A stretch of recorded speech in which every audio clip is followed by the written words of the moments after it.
A história começa quando um cara chamado Alan termina um jogo. O jogo levou 3 anos para ficar pronto, mas isso não basta para Alan. Ele fica extremamente desapontado e diz que foi mais um jogo meia boca. Era uma porcaria quente, e Alan queria que existisse um jogo que levasse pelo menos 10 anos para vencer. Sem perder tempo, ele busca exatamente o que quer. Na procura, ele procura um jogo com balanceamento lixo, algo bem hardcore. Isso o leva a um site que oferece um jogo que nunca termina. Alan não poderia estar mais empolgado para começar, então ele vê as opções de dificuldade. Lá aparecem fácil, normal e difícil, mas a última opção o deixa pasmo. Chama-se modo inferno, e a descrição é bem vaga. Diz que arrependimentos serão o menor dos problemas, pois ele enfrentará puro desespero. Alan é gamer sério, então essas palavras não o intimidam. Ele já ouviu de tudo. Ele imediatamente escolhe a dificuldade modo inferno e o jogo começa. Há um monte de classes de personagem para escolher, e algumas opções são espadachim e lanceiro.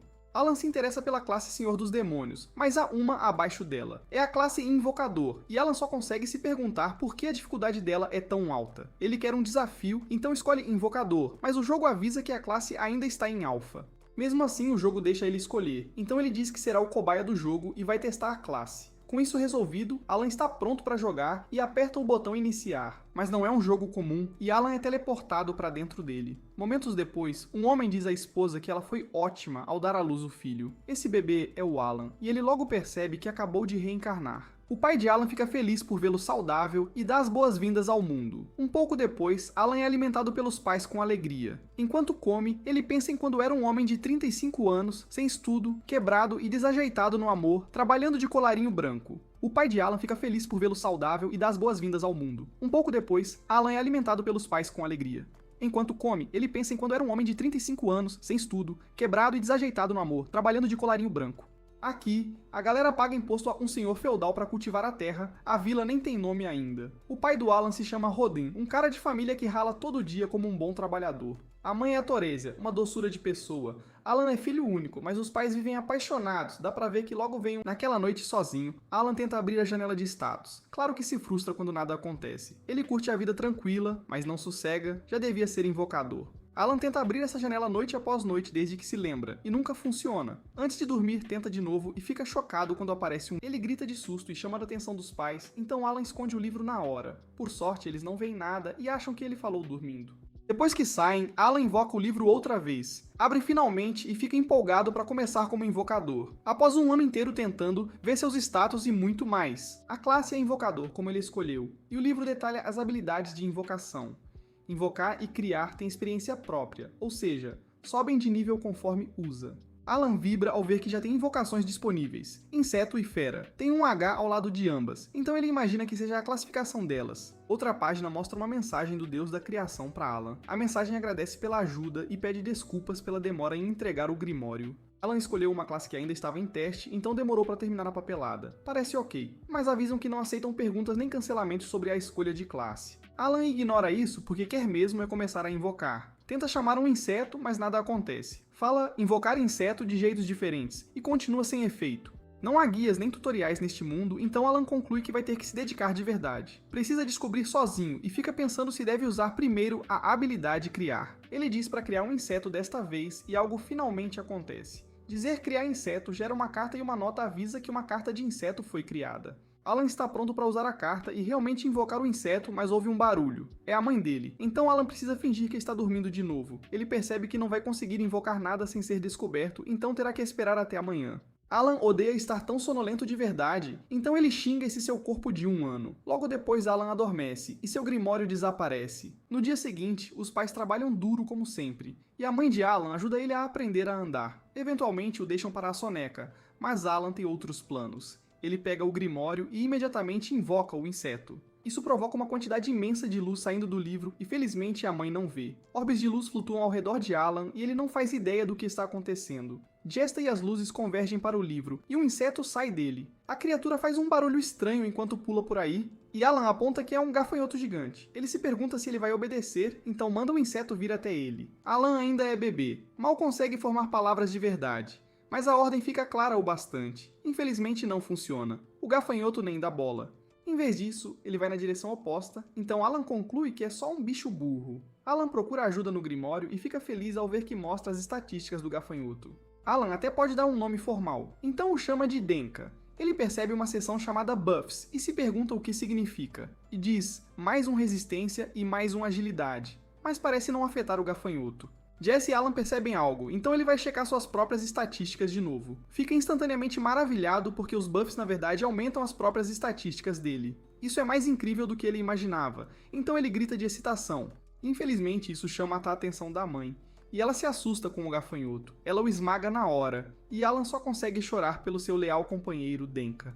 Depois de dias testando suas habilidades, Alan finalmente passou a criar a besta. É um rato, e ele o batizou de Mouse. Mouse é burro que nem pedra, igual ao Denka, mas o Alan não reclama.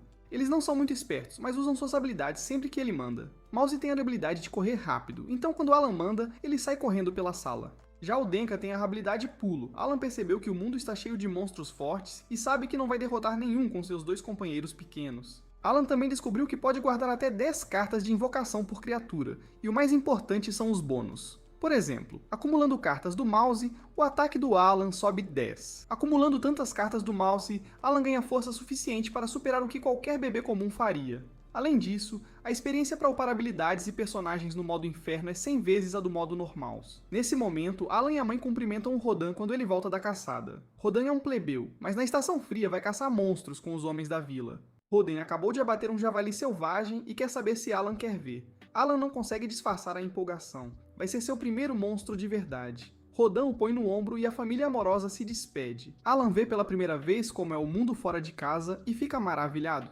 Rodan aponta uma nuvem de monstros e diz que eles se chamam Albarãs. Eles se juntam e migram para o norte nessa época do ano. São monstros que anunciam a chegada do outono, e Rodan conta que deu o nome do Alan inspirado neles. Para essas criaturas o céu é o limite. Elas usam as asas para voar para onde quiserem. Isso é liberdade de verdade, e é isso que Robin deseja para o Alan. Infelizmente, Rodan levou uma bronca da Tirésia. Ele admite que merece por ter chamado o filho de nome de monstro. Finalmente chegam ao destino, e Alan fica pasmo com o tamanho do javali. É assustador de perto, e Alan decide que não conseguiria vencer aquilo numa luta. Nesse momento, um cara chamado Gerda se aproxima do Rodin. Gerda anuncia para todo mundo que o campeão peso pesado chegou e a galera comemora. Eles só conseguiram vencer o javali por causa do Rodin, mas ele é humilde demais e diz que foi por sorte. Rodin manda o Alan se apresentar, então Alan fala seu nome formalmente. Gerda fica boquiaberto porque o Alan tem só 1 ano e já tão educado. A filha do Gerda tem a mesma idade e só balbucia igual a bebê normal. Alan fica curioso para saber quão fortes são esses javalis. Então Gerda explica que são monstros de rank C. São durões e precisa de 20 caras para derrubar um. Alan presta atenção total. Essa informação serve como parâmetro para ele medir a força dos monstros. 10 meses depois, Alan grita em comemoração porque suas habilidades de criar e invocar chegaram ao nível 2. Ele desbloqueia mais umas coisinhas e o Alan sente aquela adrenalina de jogador subindo. Ele já confere as estatísticas e vê que agora pode criar cartas de criatura rank G. Além disso, ganhou uma skill que funde invocações e o espaço do seu inventário de cartas dobrou. Claro que isso significa mais cartas, mas o mais importante é que agora ele recebe o dobro de bônus. Ah, e o Grimório ganhou uma função que lê a mente e anota os pensamentos dele. Alan está pronto para fazer fusões, mas percebe que não tem mana suficiente. Naquela noite ele se dedica a comer bastante para recuperar o poder mágico que gastou. Depois do jantar, Alan volta ao trabalho. Tenta fundir Mouse 1 com Mouse 2, mas nada acontece. Continua dizendo que não tem mana suficiente, mesmo tendo recuperado ao máximo. Alan não consegue resolver isso agora, então decide criar uma nova carta de invocação. Tenta criar Beast G, mas novamente é avisado que não tem mana suficiente. Isso significa que com seu máximo atual de mana não dá para fundir nem criar nada novo. Então Alan culpa o modo infernal que escolheu. Um tempo depois, vemos que Alan completou 3 anos. Ele ainda está no nível 1, mas as estatísticas mostram que ele acumulou vários buffs. A maioria das suas stats naturais está em dígitos únicos, mas os buffs somam mais 10 e 20 pontos por cima. Ele agora tem uma besta chamada Molly, e pode fundi-la com Hopper. Isso cria um cartão pássaro e dá ao Alan mais 2 de agilidade e mais 2 de inteligência. Alan chama o pássaro de Chap e o invoca na hora. Chap tem a habilidade de imitar vozes, e Alan fica boquiaberto quando o bicho copia perfeitamente a voz dele. Isso vai ser ótimo para sondar inimigos, então Alan mal espera para usar. Ele convoca todas as suas criaturas e faz elas usarem as habilidades. Ordena ao Hopper que provoque e o sapo começa a pular. Será uma boa distração no campo, então Alan vira-se para Molly. Ele manda ela cavar e Molly abre um buracão no chão. Perfeito para armadilhas. Ele elogia o trabalho dela. Esses são todos os summons de Rank D que Alan aprendeu faz tempo, e ele gosta de quão úteis eles são.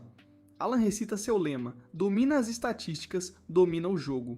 A chave para ser um grande invocador é conhecer cada evolução e power-up de suas criaturas. Tem tanta profundidade em ser Summoner aqui que Alan declara: "Isso é o verdadeiro hardcore gamer." Nesse momento, Alan cai no buraco e lembra que provavelmente não está pronto para enfrentar monstros tão cedo. Um sino soa longe. São 3 horas. Alan teme essa hora porque algo terrível aconteceu. Uma garota o chama e vemos que é sua vizinha, Krena. Alan se apresenta. Alan, o honrado. Krena responde: Krena, a feroz. Ela o desafia para um duelo e ele aceita animado. Para Alan, isso é o fim da pose. Quer dizer, não é nada demais. Mas ele sabe que precisa levar toda a encenação a sério. Se não agir como uma criança normal, seu segredo pode vazar. Ele parte para a batalha com Krena, mas se surpreende com a velocidade dela. Alan endossou todos os buffs das criaturas em agilidade e ainda assim mal consegue acompanhar Kredna. No fim, a pressão dos ataques dela o domina e ela estilhaça sua espada. Ele reclama que ela é OP demais, mas Kredna diz que mal começou. Depois, os pais de Alan veem que Kraina veio brincar com ele. Ela diz que acabou de duelar e Torexia comenta que já está anoitecendo. Kraina decide voltar para casa, e vemos que Alan não conseguiu se mexer depois de ser derrotado. Torexia está grávida de novo, então Alan a ajuda a carregar as bolsas. Naquela noite, Alan conta aos pais que quer ajudá-los a colher porque Torexia já está com a barriga grande. Os pais ficam surpresos, mas Alan garante que dá conta. Ele pensa que tem resistência de adulto agora, então com certeza pode ajudar. Torexia diz que menino nenhum deveria trabalhar, que ele devia continuar brincando com a Kraina. Rodan concorda apontando que Alan já faz muita coisa dentro de casa. Alan tenta insistir, mas é cortado de novo. Rodan diz que ele vai acabar fazendo aquilo mais tarde, então que aproveite a vida sem trabalho na roça enquanto pode. Isso faz Alan lembrar que a família vai ser de plebeus para sempre, e que um dia ele vai crescer e ter que ajudar. Além disso, trabalhar na lavoura não é comparável às tarefas de casa. É sofrido demais. Os pais têm razão de dizer para esperar. Alan também não desejaria esse tipo de trabalho nem pro filho de 3 anos dele. Alan aceita esperar e os pais ficam radiantes. Jess e Torexia comentam que repararam Alan arremessando pedras numa árvore no quintal nos últimos dias. Ela se pergunta o porquê, então Alan lembra aos pais que eles contaram sobre monstros na floresta lá fora. Não dá pra saber o que vão aprontar, então ele promete proteger a mãe dos monstros com as pedras. Os pais acham aquilo fofo, mas no fundo Alan sabe que não é bem por isso. Na real, ele só vinha treinando para ver se aprendia alguma habilidade além de invocação. Os pais então falam de como adoram ver Alan duelar com a Kredna. Eles parecem sempre se divertir muito, e Rodan está ansioso pela cerimônia de avaliação. Alan não sabe o que é, então explicam o que acontece quando fizer 5 anos. É uma cerimônia divina que vai determinar que tipo de talento ele tem. Com sorte, dizem, um bom talento pode tirá-lo da vida de plebeu. Alan não sabe o que é. Alan então fica cheio de expectativa por esse dia. É uma cerimônia de tempo depois. Com sorte, dizem, Alan vê que um bom talento pode tirá-lo da vida de plebeu. Neve, feito um Alan fica cheio de expectativa por esse dia e mal pode esperar. Um tempo depois, Alan vê que Denka ainda pula na neve feito um campeão. Ele estava testando algo e agora sabe que pode invocar uma criatura o dia inteiro sem problemas. Aí chega Krena e eles partem pra briga. Alan fica em desvantagem por ser invocador, e Krena vence de novo. Rodan chega pra cumprimentar a família e vê o Alan desmaiado outra vez. Aí Torexia leva um susto quando Denka pula na perna dela. Ela cai, e só então Alan percebe que deixou a Denka solta. Por sorte, Torexia está bem, mas todo mundo entra em pânico porque ela vai dar à luz. Rodin manda Kranich chamar a mãe dela, que sai correndo. Alan tenta aquecer água às pressas e começa a desejar ter jogado um simulador de parto antes de vir para esse mundo. A água está pronta e Ellen pergunta o que vem depois, mas Rodin não lembra. Os caras entram em pânico mais ainda, até que os pais da Kraina chegam. A mãe da Kraina manda os homens deixarem as mulheres cuidarem disso e os bota pra fora do quarto. Horas depois, os rapazes voltam e veem que tudo deu certo. Nasceu o segundo filho da família. É outro menino, e Rodin o chama de Mesh. Torexia adora, mas antes quer checar se o nome não é mais um que o Rodin pegou de um monstro. Rodin não nega, mas surpreendentemente Torexia ri. Ela continua gostando do nome e todo mundo comemora. Enquanto observa, Alan não consegue deixar de se perguntar por que foi reencarnado. No começo ele só queria jogar um game hardcore com balanceamento horrível, mas agora entende algo. Era falido, sem escolaridade, péssimo com romance e um cara totalmente comum. Então não sente tristeza por deixar a vida antiga pra trás. Nada mais o prende, então vai juntar os melhores equipamentos e maximizar todas as suas estatísticas. Os pais de Alan o chamam para apresentar o irmão, e ele recebe o Mesh neste mundo. Olhando para a família toda, Alan admite que essa vida doméstica é bem boa. Sem querer faz o irmão chorar, mas os pais dizem que tudo bem. Ele chorou bem mais alto quando nasceu. Alan está muito mais feliz do que imaginava e toma uma decisão. Ainda não sabe exatamente como, mas quer tirar a família da vida dura de plebeu. Algum tempo depois, Alan se pergunta como será a cerimônia de avaliação. Rodin explica que é um evento especial que todo mundo participa ao completar 5 anos. Se Alan tiver talento, pode se livrar da vida de plebeu. O único porém é que ter talento também traz rivais. Quando o povo se fixou aqui, teve muita criança, então muitos fazem 5 anos junto com o Alan, concorrência pura. Crana é uma delas e acompanha nosso herói até a cerimônia. Ao chegar, Alan se espanta com a roupa chique das outras crianças e se pergunta se todas são plebeias. Ele e a família são servos, uma classe baixa, e os outros aldeões os menosprezam. Logo chegam os sacerdotes que dizem que devem tudo a Elmia, o deus da criação. Gente de toda origem vem aqui, mas Elmia abençoa a todos com oportunidades iguais. Este país até teve heróis cuja linhagem vem de servos. Os aldeões nem acreditam que alguns heróis lendários vieram de tão baixo, mas isso dá esperança ao Alan. Ele lembra de ter lido algo sobre isso antes de entrar no jogo, e agora entende por que todo mundo precisa passar pela cerimônia. Lá dentro, vê as estátuas dos deuses venerados na igreja. Uma delas é Almia, e Alan lembra que foi essa pessoa que lhe mandou uma carta. A cerimônia começa e o primeiro a ser chamado é um garoto chamado Pelomas. O sacerdote explica que ao colocar a mão na esfera de cristal, quaisquer talentos e atributos serão gravados numa placa de metal. Pelomas vai tocar o cristal, e o pai diz que vai dar tudo certo.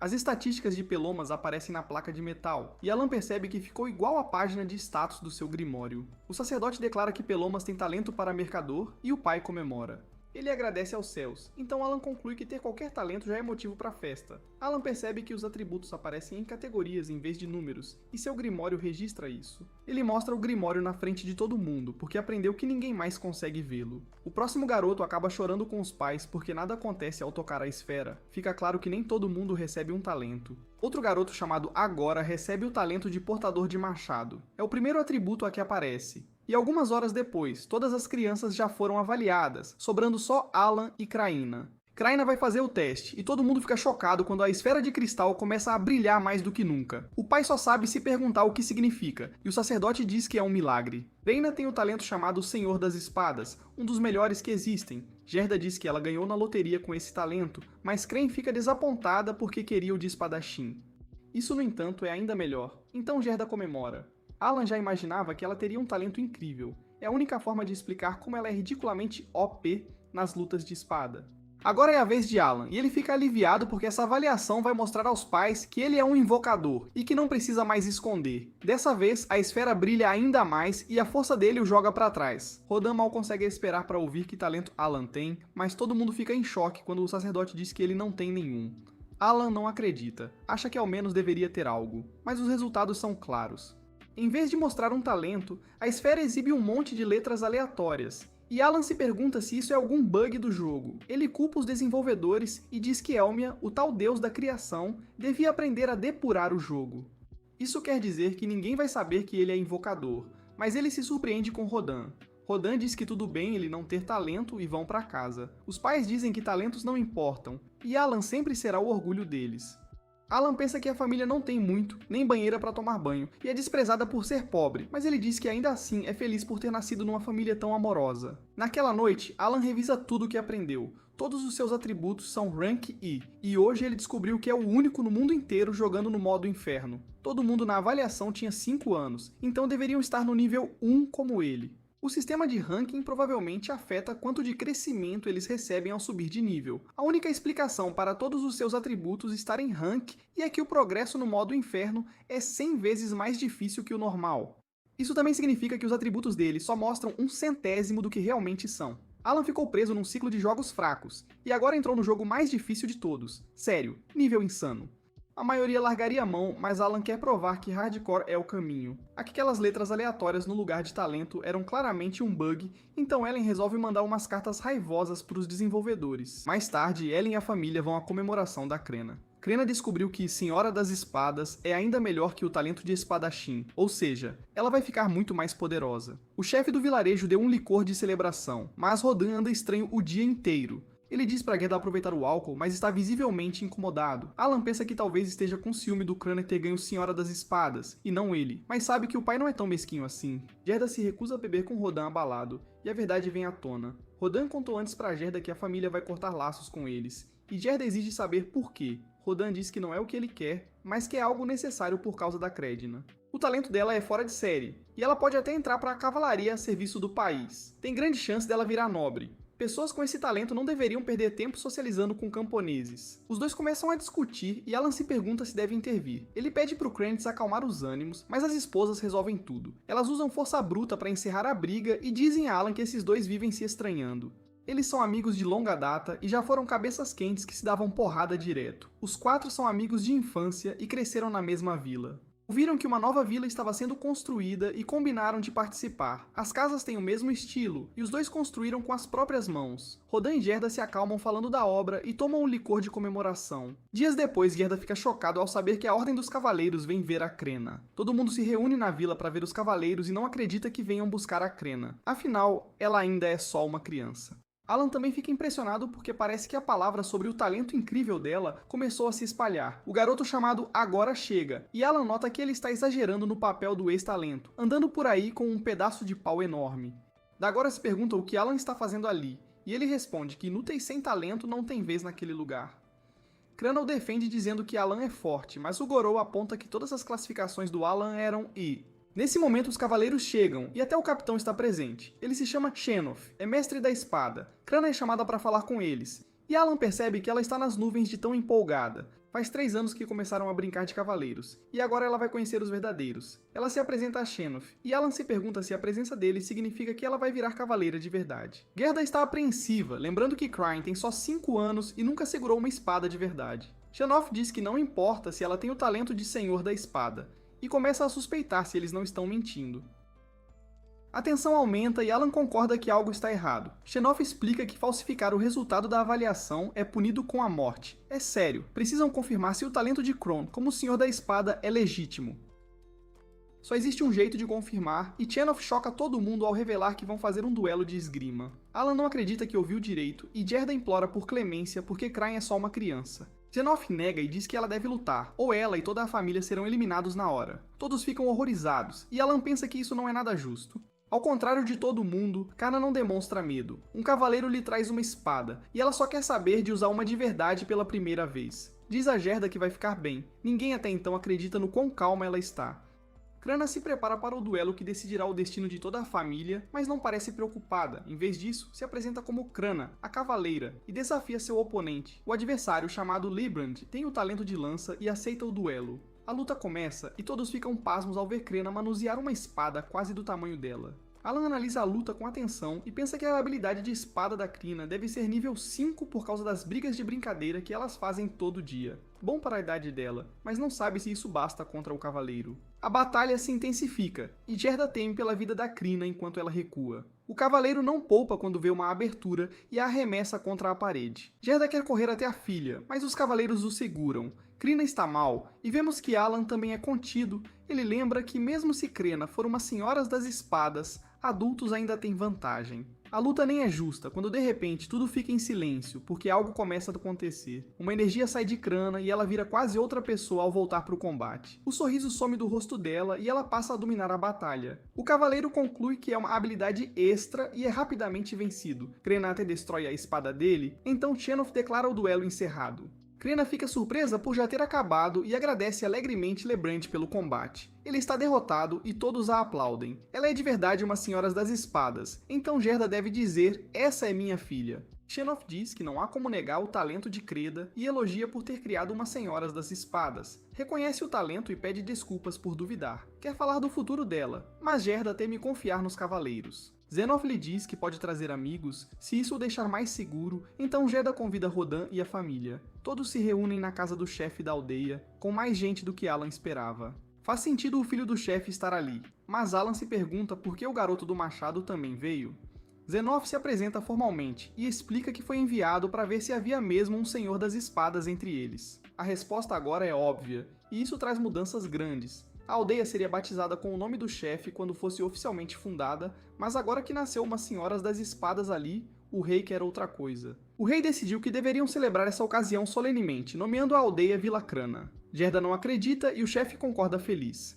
Xenof conta que 3 anos atrás, nasceu um senhor da espada vindo de família nobre. Alan percebe na hora que algo está errado. Neste jogo, um senhor da espada só pode nascer entre servos, plebeus ou famílias estéreis. Xenof diz que esse senhor da espada acabou servindo a família real, mas não correspondeu às expectativas. Isso levou a uma reavaliação, e descobriram que o sujeito era só um espadachim comum. Depois veio à tona que vários nobres inflaram suas habilidades. Por isso o reino passou a checar tudo com rigor. Xenof pede desculpas por ter que testar Crena, e pede a Gerda que continue ajudando-a a florescer como senhora da espada. Quando ela fizer 12 anos, poderá estudar na academia e depois servir diretamente à família real. Dagora quer saber se quem entra na academia vira cavaleiro, e o pai dele tem de se desculpar pela falta de modos do filho. Xenof diz que, em breve, um instrutor será enviado à aldeia, então Dagora deve se esforçar para estudar e conseguir vaga na academia. Crane sugere que Alan estude com eles, mas Dagora diz que Alan não consegue nem estudar para enfrentar um saquinho de papel. Alan não acredita que essas crianças discutam sua inteligência, mal sabem eles que ele tem 40 anos fora do jogo.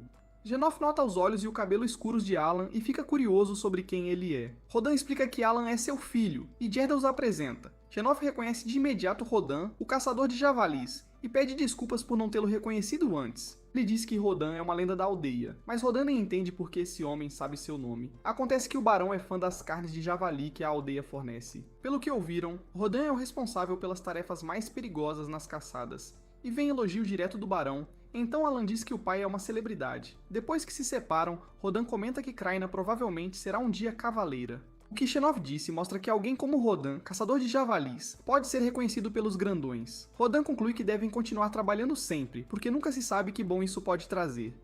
Alan concorda, e ele sabe disso melhor do que ninguém, jogando esse jogo no modo inferno. Aí ele admite que escondeu um pouco da comida do jantar para dar pra mãe e pro Mesh. Ele fica se perguntando se fez errado, mas o Rodan diz que também fez o mesmo. Um tempo depois, Alan grita de felicidade. Finalmente uparam sua habilidade de invocar. Agora tem a versão aprimorada e fica pensando se dá pra deixar a invocação mais forte. Alan também desbloqueou criaturas de rank F, mas precisa fundi-las para criar outras. Ele tenta adivinhar que tipo veio agora e torce por algo tipo um dragão. Quem não quer, né?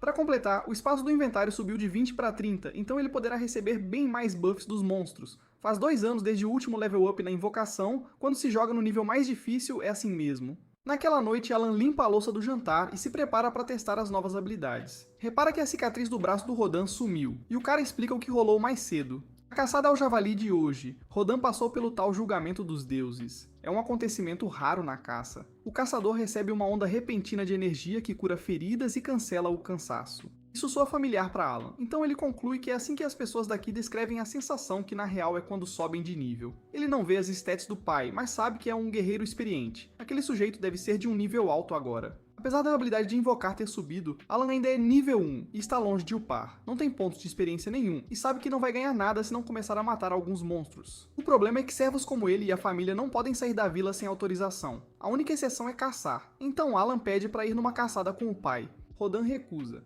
lembrando que caçar não é brincadeira. É perigoso e pode até custar vidas. Naquela noite Alan vê que recebeu outra mensagem de Elmia, o deus da criação. Eles consertaram o texto bugado da cerimônia de avaliação, e essa mensagem mostra os resultados reais dele. Em vez de tudo ser rank E, estão bem mais altos. A maioria dos atributos, como ataque e HP, ficam entre A e C, enquanto ele tem esse poder mágico e inteligência. Isso é, obviamente, um resultado muito melhor, e o Alan ainda tem a mesma quantidade de ranks, esse, A, B e C que a Credina. A vida dele foi um sofrimento, mas isso faz tudo valer a pena. Finalmente é hora de testar os poderes, então Alan começa usando melhorar na Denka. Ele percebe que isso aumenta as estatísticas da criatura em si, especialmente aqueles 2 atributos que o buff costuma favorecer. Infelizmente parece que melhorar criaturas não altera os buffs que ele recebe. Alan invoca a Denka para ver como ficou, e já nota a diferença. Não cresceu muito, mas dá pra ver que a Denka foi melhorada. Isso prova para Alan que ser invocador não é só trazer os monstros maiores e mais sinistros. Depois de vários ciclos de invocar e desinvocar, ele aprendeu que as melhorias nas cartas não somem. Ou seja, enquanto tiver poder mágico sobrando, Alan pode melhorar todas as cartas do inventário. Ele tem testado várias combinações para a habilidade de fusão, mas ainda não conseguiu desbloquear o novo tipo. Só resta uma possibilidade, então ele tenta fundir morte inseto com morte ave. Surpreendentemente funciona, mas Alan fica desapontado quando a carta só diz grama. É bem confuso, e ele se pergunta como grama pode ser um tipo invocável. Mas Alan fica feliz ao ver os buffs da carta. Ela dá um aumento de poder mágico subindo de 7 para 12. Com esse buff, Alan consegue fazer muito mais coisas durante o dia sem ter que esperar tanto a recuperação do poder mágico. Ele sempre teve medo que levasse décadas para upar, mas isso lhe dá esperança de subir mais rápido. Alan a invoca para ver o que ela faz e se surpreende com a criaturinha maçã que aparece. Ele a chama de maçã e fica claro que o bichinho não foi feito para briga. Maçã mostra sua própria página de status e diz que sua habilidade se chama Aroma. Alan manda a maçã usar a habilidade e fica confuso quando o pequeno fruto simplesmente se planta no chão. A muda que brota de lá até cheira a óleo essencial, E o Alan fica encantado com o perfume. Ele imagina um jardim lindo, mas logo se lembra que não é um jardineiro isekai. Nesse momento chega a mãe do Alan, e ele não consegue fazer a Apple voltar a ser carta. Por sorte, ela não liga muito e só aprova o cheiro. Alan fica se perguntando qual é a dela e se a Apple serve para algo além dos buffs. Mais tarde, o Alan esparra com a Crena e lembra Namarra que ainda não chega aos pés dela. Crena nota que ele parece mais resistente agora, e ele percebe que Maestria com Espada subiu para o nível 3. A expansão do inventário também permitiu buffar resistência e ataque, então ele ficou um lutador mais temível. Alan se questiona se o aroma da Apple ajuda em combate, mas nada indica que sim. Jess e Alan lembram que seu fight/summon tem uma habilidade de ataque chamada Mastigar e ele quer testar, só não quer usar em gente, então fica pra depois. Aí Alan continua atirando pedras na árvore atrás da casa. Ele já jogou pelo menos 20.000 pedras nela, e nada da skill upar. Ele também não tem muito tempo porque precisa cuidar da Mesh e ajudar a mãe nas tarefas. Ela está grávida outra vez. Alan decide que tem que parar de tentar aprender outras skills e focar em aumentar o nível de Summon. Está pronto para desistir da skill arremesso, mas não consegue se conter. Ele sente que falta só um arremesso para upar, e essa sensação o impede de largar. Justamente então percebe umas plantas brotando ao redor da casa. Parece que finalmente tem um jardim. Alan descobriu algumas coisas testando, então explica o que a skill da Apple faz. O aroma da Apple reduz o tempo de recuperação de mana de 6 horas para 5. Isso permite ao Alan fazer ainda mais atividades diárias, mas todas as responsabilidades o deixam com a sensação de nunca ter tempo suficiente. Naquela noite ele se pergunta por que o pai está demorando tanto para voltar da caça. Ele ouve gritos ao longe e corre para fora encontrando o pai ferido. O roedor está em péssimo estado porque levou uma presa de javali no estômago. A ferida é terrível e dá pra ver que os outros guerreiros tiveram que cauterizar na base da força. Gerda explica que eles mal conseguiram manter Rodin vivo usando uma erva curativa. Chama-se Flor Mirlas, e Torexia só pode se perguntar como conseguiram algo tão valioso. É incrivelmente cara, mas Gerda diz que o Capitão Noturno deu moedas de ouro a ele como pedido de desculpas. Ele afirma que tiveram muita sorte, sem a flor, Rodan não estaria vivo agora. Os outros caçadores ficam furiosos, culpando um certo plebeu pelo ocorrido e já não aguentam mais. A raiva só atrapalha, então Gerda pede que deixem Rodan e a família em paz. Alan quer saber o que esse plebeu tinha a ver com tudo, então Gerda conta. O chefe pediu que plebeus participassem das caças ao javali. Carne de javali vale muito, e é difícil de conseguir. A maior parte vai para os inférteis, e o resto é dividido entre os caçadores. As caças são perigosíssimas, e eles perdem muitos a cada ano, por isso plebeus nunca se oferecem. Já os servos caçam sempre que podem, é como ganham a vida. Esta última caçada foi diferente. Alguns plebeus se voluntariaram porque ouviam falar de um herói entre os servos e queriam ver de perto. Geralt chamou Rodin de herói na frente de todo mundo, e aquilo virou espécie de selo de aprovação. Todo mundo achou então que plebeus estariam seguros se o herói Rodan estivesse por perto. Odin e Gerda não gostaram da ideia, mas não podiam contrariar o chefe. Piorou quando esses plebeus se mostraram uns vagabundos que não treinavam a sério. Eles não obedeciam, achando que aprender com servos era degradante. No dia da caçada, deram aos plebeus a tarefa mais fácil, distrair o javali. Mas na hora H, eles falharam feio. Jogaram por terra toda a estratégia dos caçadores, que tiveram de improvisar. A caçada virou um caos total, e Rodan se feriu ao salvar um desses plebeus. Felizmente mataram um javali, mas Rodin pagou caro por proteger o plebeu. Alan fica horrorizado ao ver o pai assim e se culpa muito. Ele se chama de perdedor porque só pensou em si mesmo e não ajudou ninguém de verdade. Na manhã seguinte, Alan diz que vai cuidar do Rodan, mas Torexia manda ele descansar um pouco. Vai com calma, pô, descansa um pouco. Jazz e Rodan acordam e todo mundo fica aliviado ao ver que ele está consciente. Alan, por sua vez, só se questiona sobre o que andou fazendo esse tempo todo. Estava obcecado em se fortalecer, mas de que adianta poder sem propósito? Alan percebe que, para quem está ao seu redor, isso não é um jogo, é um mundo cruel e eles fazem tudo para sobreviver. Gerda chega com a parte do javali do Rodan e garante à família que não precisam se preocupar. Eles vão garantir que tenham provisões para o inverno, para Rodan poder se focar na recuperação. Alan também pede para o pai deixar tudo com ele e jura proteger a família. Alan nunca foi tão sério e todo mundo se assusta com a determinação dele. Não são só palavras, ele assume muitas responsabilidades do pai. Puxa água para a família inteira, embora os outros digam que ele está enchendo demais os baldes. Alan garante que vai ficar bem e surpreende geral cuidando tanto assim. Decidiu largar a encenação. Vai ter que mostrar um pouco do seu verdadeiro poder para proteger quem ama. A vila já tem um herói em ascensão chamado Crena, então não vai fazer diferença um servo sem talento receber um pouco mais de atenção. A partir de então, Alan resolve focar todos os bônus nas suas capacidades físicas. Foi uma virada total. Ele abandonou todas as estatísticas de magia. Foi difícil, mas Alan decidiu que a família vem primeiro. Depois vai aprender a colher batatas. Gerda é quem ensina. Explica que Alan tem que puxar a batata pela raiz usando as duas mãos. Alan surpreende puxando com uma mão só, e Gerda percebe que ele é bem mais forte do que imaginava. Alan diz que puxou isso do pai e já começa a trabalhar. Quando termina, lamenta que o barão vai ficar com metade de tudo, mesmo tendo feito o serviço. Nesse momento chega o chefe da vila trazendo o plebeu para pedir desculpas. O cara pede desculpas e agradece o Rodan por salvá-lo. Alan pensa que um pedido não conserta nada, mas Rodan é bem mais generoso. Manda ele tomar mais cuidado da próxima vez e Alan fica pasmo com o pai. O resto do sermão dela atinge o sujeito enquanto aponta que Rodan quase morreu por causa dele. Ela lembra que todo mundo tem família esperando em casa, independente de classe social, e pede que ele não esqueça disso. Os outros caçadores chegam e ficam aliviados ao ver que Rodan está muito melhor. Alguns até convidam ele para a próxima caçada, mas Torecio precisa avisar que Rodan ainda está se recuperando. Um tempo depois, Alan abre espaço num campo para testar algo. Ele convoca um monte de suas rãs e arma uma armadilha discreta, fazendo as rãs provocarem enquanto ele espera pacientemente por perto. Ele sabe que a isca é meio clichê, mas pode atrair aves selvagens que ajudem a família a passar o inverno. Infelizmente nada aparece, e Alan se pergunta se o alcance da habilidade não é suficiente. Já pronto para recomeçar e bolar outro plano, ele se choca quando finalmente surge uma ave selvagem. Ela é muito mais resistente do que ele imaginava e literalmente despedaça a armadilha. A ave começa a dizimar as rãs, e Alan reconhece, é um albarreron. Ele achava que a habilidade traria uns passarinhos, então fica apavorado ao ver um monstro de rank B aparecer. A ave que deu nome a ele parece feroz, então Alan decide correr. Aí lembra que sua habilidade aprimorada está no nível 2. Isso aumenta os status das suas criaturas de mais 10 para mais 20, e ele já tinha potenciado todos os summons do inventário. Se havia hora certa para enfrentar um monstro, é agora. Alan resolve tentar. Lutar vai proteger a família, e além do mais, jogador raiz não foge de desafio. Alan consegue acertar o bicho, mas é imediatamente lançado para trás. Ele contra-ataca convocando vários fidos que cercam a ave gigante, mas comem tudo cedo demais, a fera os destrói. Alan leva outro golpe e percebe que essa pancada doeu bem mais que a primeira. Só então vê que está perdendo buffs a cada criatura derrotada pela ave, e isso o deixa mais fraco. Esse é o grande problema de ser invocador, e o corpo do Alan já está cedendo. A situação piora quando o pássaro parte para matá-lo, e Alan se pergunta se aquilo não será seu fim. Alan tenta desesperadamente pensar numa saída, mas a fera está pronta para acabar com ele.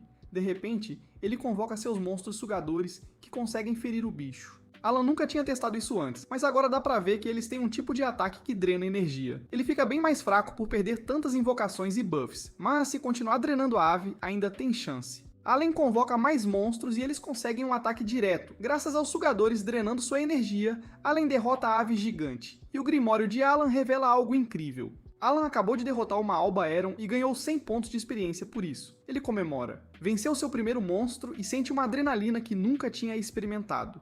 Todo mundo em casa fica chocado quando ele traz o pássaro e querem saber o que aconteceu. Alan diz que ela pousou perto e ele aproveitou o susto. Gerda nota marcas de mordida e acha que Alan pode ter mordido o bicho. Alan não quer revelar seus verdadeiros poderes, então diz que deve ter mordido sem perceber. Gerda pede pro Rodan sangrar a ave e pede a ajuda do Alan. Ela explica que sangrar corta o peso pela metade, mas só metade do que sobrar será aproveitável. O bico da ave vale uma boa grana e as asas também vão render bastante. Alan presta atenção e fica aliviado por Gerda estar disposto a ensinar tudo. Infelizmente terão que pagar 60% de imposto por um monstro desse nível. A nobreza não tributa monstros de rank mais baixo, mas essa ave é rank D. Alan se espanta quando Gerda retira o núcleo mágico da ave, mas isso também cai na alíquota do imposto. Gerda comenta que um garoto como Alan só precisa caçar porque o Rodan se machucou. Isso pode ser usado para negociar uma fatia maior com o chefe. Alan diz que tem uma ideia e eles vão falar com o chefe. Gerda tenta explicar ao chefe que vão entregar só as asas da ave, contanto que possam ficar com o resto. Mas o chefe recusa, porque o barão pediu que entreguem ainda mais carne este ano. Gerda joga a pedra mágica para adoçar a oferta, mas ainda não basta para o barão. Aí entra o plano do Alan. Os dois apelam para o sentimento do chefe, dizendo que a vila está morrendo de fome porque um grande herói roedor não pode mais caçar. E Alan faz cena dizendo que está tonto de fome. Gerda amaldiçoa este mundo cruel e se pergunta quem é o culpado. O chefe sabe que a culpa é dele e permite que fiquem com a maior parte da ave. Então o verdadeiro plano de Alan vem à tona. Agora dizem que, a partir de então, só entregarão asas e pedras mágicas e ficarão com toda a carne. Gerda observa que seria muito difícil pegar outra garça alba de qualquer jeito, então o chefe concorda. Se tiverem sorte e encravarem outra, poderão ficar com toda a carne, entregando apenas asas e pedras. Alan volta ao trabalho e arma outra armadilha. Chegam duas garças desta vez. mas agora ele tem experiência. Ele coloca os sapos a salvo e logo usa ventosas para drenar a energia das aves. Quando elas vão enfraquecendo, Alan as acerta com a pedra e manda um bando de fidos atacar. As aves poderosas tentam reagir, mas não ficam fracas o bastante para ele terminar com a espada. Desde que derrotou aquela primeira ave, Alan caçava a cada 3 dias, e essa é a primeira vez que não perde invocações, vitória perfeita, e ele ganha 200 pontos de experiência. Isso leva seu total a 1000, e Alan sobe para o nível 2. Ele fica feliz ao ver que todos os H, P e MP se recuperaram ao subir de nível, mas os aumentos de status vêm só 60% do esperado, então percebe que não está recebendo todos os benefícios do level up. Deve ser porque ele está jogando no modo Helm. Mas Alan diz que ainda assim é motivo para comemorar. Subiu de nível e vários status aumentaram. Já faz 6 anos desde que veio para este mundo e finalmente alcançou seu primeiro level up. Isto é o que o povo deste mundo chama de passar na prova dos deuses, e é uma sensação incrível. Alan está radiante e se pergunta se agora não é a hora de contar a verdade para a família. Ao voltar para casa, Rodan fica chocado ao ver que ele conseguiu capturar 2 garças alba desta vez. Rodan parece perceber algo, mas não há tempo para explicações, porque Alan lembra que tem que lutar com a Crena. Enquanto leva a surra, ele pensa que depois da caçada de hoje, alcançou sua meta de capturar 10 garças alba. Depois de secar a carne, a família terá o suficiente para passar o inverno. O que resta agora é trocar por lenha. Nesta época do ano tem muita garça alba, então Alan pensa em tentar chegar ao nível 3, caçando mais 20. Depois da batalha, Alan vai para casa falar com os pais. Ele pede que se preparem e revela que ouviu um oráculo de um deus quando tinha 1 ano. Alan imita a voz do tal deus e diz que ele os abençoaria com poder e sabedoria. Os pais ficam sem entender, e Alan explica que isso significa que ele é mais esperto e mais forte que a média. Mas o deus também lhe disse que enfrentaria provações além do que até 100 homens conseguiriam. Os pais ficam arrasados por ele ter que passar por tais provas, e Rodan percebe que Alan deve ter superado uma dessas provas hoje cedo. Rodan nota isso porque o corte no rosto dele, da luta com a primeira ave, já sumiu.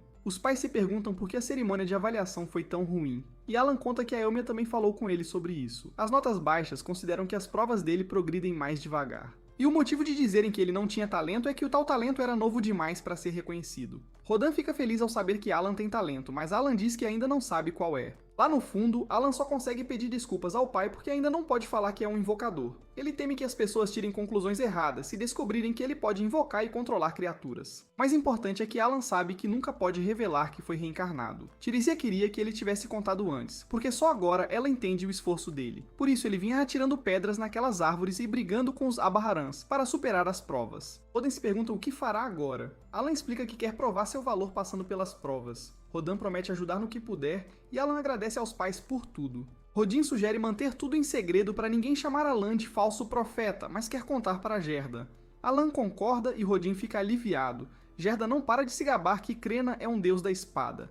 Algum tempo depois, Alan se esforça enquanto prepara um dos pássaros que caçou. Gerda sempre soube que Alan não era um garoto comum, mas ser abençoado e testado por um deus é outra história. Gerda leva Alan para trocar carne por mantimentos pela primeira vez, e Alan pede para ela mostrar como funciona. Ele traz um monte da carne de ave que preparou, e Gerda traz a carne do javali que caçou. Gerda diz que caçar fica bem mais fácil sem os camponeses atrapalhando, então Alan pergunta qual a diferença entre camponeses e servos. Além do status social, camponeses não pagam os 60% de imposto. Em vez disso, eles pagam 3 moedas de ouro por adulto e 1 por criança, por ano. Há um jeito dos servos virarem camponeses, mas tem que fazer um tributo de 10 moedas de ouro por pessoa da família. A família de Alan está prestes a ter um novo membro, então teriam que pagar 50 moedas de ouro se quiserem virar camponeses. Quando chegam, Greta anuncia que ele está negociando 5 fardos de carne de javali. Alan decide fazer o que sabe, então anuncia que vai negociar 5 fardos de carne de Abaharan. A troca é um sucesso, e agora que ele entende como funciona a feira, pretende fazer uma pesquisa de mercado para a próxima. Com o tempo, vemos que Alan ganha confiança para ir sozinho às trocas. Agora ele pergunta preços de todo tipo de coisa e decide o que quer. Ele calcula quanto consegue por fardos de carne e anota tudo. Um único fardo de carne dá para comprar um saco de sal, 4 frutos momo e 4 dias de lenha. Ele também aprendeu sobre a moeda daqui. Uma moeda de ouro vale 100 de prata. Depois de uns cálculos, Alan conclui que, para juntar 50 moedas de ouro, teria que caçar 500 garças alba. Daria só 2 anos, e para um gamer raiz como ele isso é fichinha, passeio no parque. Depois, Alan vai atrás de um remédio que recupere poder mágico. Isso é arte fina demais para o mercado local, então ele procura um curativo comum. Alan fica empolgado ao descobrir que pode desenhar coisas no Grimório só imaginando, então copia como são algumas ervas medicinais. Alan quer saber onde fica a flor do Muller, mas a loja também não tem. O dono explica que só teve uma e vendeu para Gerda. Gerda se ajoelhou implorando para ele vender, dizendo que era pro Rodan. Gerda não ia sair dali até o dono concordar, então Alan percebe que Gerda é amiga de verdade. O dono perdeu uma grana com a venda, então Alan mostra o que trouxe. O dono pensa que Alan quer trocar, mas fica chocado quando descobre que é presente. Alan diz que Rodin é seu pai e que a flor salvou sua vida. Depois passa numa loja de armas e se espanta com os preços. Dagora pergunta o que Alan fazia na frente da loja do pai, mas Alan diz que ia sair justamente. Infelizmente Dagora o detém e diz que só pode sair se aceitar ser seu capanga. Alan reage na hora e dá pra ver o medo nos olhos de Dagora. Ele fala pra Dagora pegar a arma que quiser e que o espera bem ali. Dagora sai correndo pra buscar a arma e manda o filho do chefe vigiar Alan. Logo volta, doido pra dar uma lição. Só que não dá certo. Alan bloqueia todos os ataques com facilidade. Alan até admite que os golpes do sujeito são fortes, mas Dagora não chega aos pés do poder 3 estrelas da Crena. Alan vence a briga e diz que um dia voltará para negociar na loja do pai. Mais tarde, Rodin anuncia que finalmente se recuperou por completo. No dia seguinte, Alan enfrenta Dagora de novo e lembra o garoto de tentar antecipar os movimentos. A molecada tá lá também, e Alan percebe que Kren tá poupando a Mesh no duelo. Alan ainda tem orgulho do irmão mais novo e até acha que Mesh pode ter jeito com a lança. Jasa e Dagora tentam um ataque surpresa, mas Allen faz eles pagarem por isso várias vezes. Nessa noite vemos que Allen tem outra irmã chamada Mayula. Jasa e Rodan chegam e trazem más notícias. O chefe quer aumentar o número de javalis entregues ao Barão de 10 para 15. Para isso, o chefe espera que eles deixem os camponeses voltarem a caçar este ano. Claro que queriam negar por causa do que aconteceu da última vez, mas a ordem veio direto do Barão. Se não entregarem 15 javalis até o inverno, vão recrutar servos de outros lugares. Mais servos na vila significa menos terra para todo mundo. Quem não souber caçar pode perder sua terra. Isso destruiria muitas famílias e mudaria a essência da Vila Cranner. Para piorar, o chefe quer que caçem 20 javalis no ano seguinte. Só dá para isso se passarem a caçar muito mais do que o normal. Seria muito perigoso, mas servos como eles não têm direito de desobedecer o barão. Alan fala e aponta que isso nunca vai ter fim. Mesmo que atinjam 20, vão pedir cada vez mais com o tempo. Acabarão recrutando ainda mais servos, então Allen diz que o melhor é deixar os camponeses participarem. Gerda reclama que os camponeses são inúteis em combate, mas Alan responde que será trabalho deles torná-los úteis. Alan lembra a todos que tem uma sabedoria abençoada por Elmia, mas por dentro pensa no que isso realmente significa. Passou horas e horas em vários jogos, fazendo personagens o mais fortes possível. Isso quer dizer que ele sabe como integrar um novato num grupo para ganhar experiência com segurança. Alan afirma que tem o conhecimento certo para isso, e pede que deixem com ele. Mais tarde, Rodin diz aos outros caçadores que já está recuperado. Alan veio nessa caçada e Rodin explica que seguirão a estratégia de caça do Alan. É a estratégia dele, mas Alan só veio para observar. Alan, claro, queria participar da caçada, mas o pai não deixou. Não tem o que fazer. O importante é treinar os novatos até que virem caçadores de verdade. Os caçadores partem e Alan pensa que já faz 7 anos desde que veio para este mundo. É a primeira vez que sai da vila. Um passo enorme. Eles vão para as montanhas do Dragão Branco. Há muitos javalis nessa época, e dizem que um dragão branco mítico mora lá no topo. A caçada começa, e Alan percebe como um javali pode ser aterrador. O primeiro grupo para o javali no meio do caminho, o segundo chega para abrir ainda mais caminho. Alan observa satisfeito. Tá tudo saindo como planejado. A isca atrai, o tanque prende. Por fim, depois de tudo, a equipe de ataque mira os pontos vitais. É o método que os caçadores usam com sucesso há mais de 10 anos sem talento algum. Tá quase na hora do plano de Alan, então ele manda os plebeus se prepararem. Alan lembra que foi erro confiar nos comuns para aguentar um tanque desde o começo. A ideia é dar experiência a eles. Basta um ataque certeiro para isso. Com o javali imóvel, os comuns conseguem desferir o primeiro golpe sem medo. Os caçadores vencem a besta, e os plebeus já sentem um poder novo correndo nas veias. Percebem que passaram na prova dos deuses, e Alan fica feliz. Isso significa que subiram de nível. Os javalis são monstros rank C, então eles devem ter ganho um monte de XP. Alan checa seus próprios status, mas não ganhou nada porque tecnicamente não fazia parte do grupo. Mais tarde, alguns caçadores se perguntam se ele vai na próxima. Alan confirma que vai. Já foi. Alan quer manejar a lança no próximo ataque, então pede aos outros caçadores que falem bem por ele com Rodan. Infelizmente, todo mundo sabe que Rodan não quer ver Alan lutando, então não rola. Um açougueiro agradece ao caçador pela carne nova para cortar, e Alan tem uma ideia. Ele assusta o homem mostrando todas as garças albas que derrotou e pede que o açougue corte tudo, pois é demais para ele dar conta. Alan não pediu para ele fazer de graça. Ele prometeu 2 peças de carne pro açougueiro por cada ave que o cara cuidar. O açougueiro ficou nas nuvens com a proposta e já foi para a função. Alan pondera que essas aves não fazem parte das reservas de comida da família. Ele só precisa que o açougueiro desosse para poder vender. O objetivo dele continua: juntar 50 moedas de ouro para tirar a família da servidão. Na próxima caçada, Alan percebe que as coisas vão bem. Aos poucos, adicionando gente ao grupo, irão conseguir formar 2 equipes e dobrar os javalis caçados. A caçada começa ali mesmo, igual à primeira. Os caçadores imobilizam o javali, e Gerda chama os novatos para desferir o golpe. Os novatos estão muito mais seguros agora e ajudam a derrubar a fera. Eles sentem que passaram por mais uma prova dos deuses e estão bem mais fortes por isso. Alan olha o Grimório e fica feliz. Ganhou um monte de pontos de experiência e até subiu de nível. Isso aconteceu porque Alan tinha um plano escondido. Pouco antes de os caçadores conterem o javali, ele invocou Denka. Felizmente, suas criaturas podem ser chamadas para qualquer lugar que ele enxergue num raio de 50 metros. Basta que uma das suas criaturas sofra ataque para Alan ser contado como participante da batalha. Denka foi esmagado pelo javali, então Alan recebeu os pontos de experiência por ter estado no combate. Ele teve que sacrificar uma criatura, mas Alan faz o que for preciso para upar, um verdadeiro hardcore gamer. Depois de comemorar o ano novo na casa do chefe, Alan e Kraina voltam para casa. Ganharam presentes e Alan fica pensando se são recompensa por terem batido a cota de 15 javalis do ano passado. Depois ele celebra com a família e todos desfrutam de um banquete. Rodan diz que não terão problema para alcançar a cota de 20 javalis deste ano graças a Alan e ao plano de treinar os novatos. O pessoal percebe que Alan trouxe uma bebida para comemorar e ele explica que é do chefe. O pessoal está pronto para a festa de verdade e Alan pensa que tem o pai exatamente onde quer. Ele diz a Marsh que treinem mais com a lança. Kraina quer participar, mas Alan insiste que precisam focar em nutrir o talento do Mesh. Ele explica que Mesh tem muito potencial com a lança e os pais ficam na dúvida do que ele quer dizer. Eles ainda estão mais a fim de enfiar o copo goela abaixo, mas Alan lembra que o chefe que deu a bebida para ele.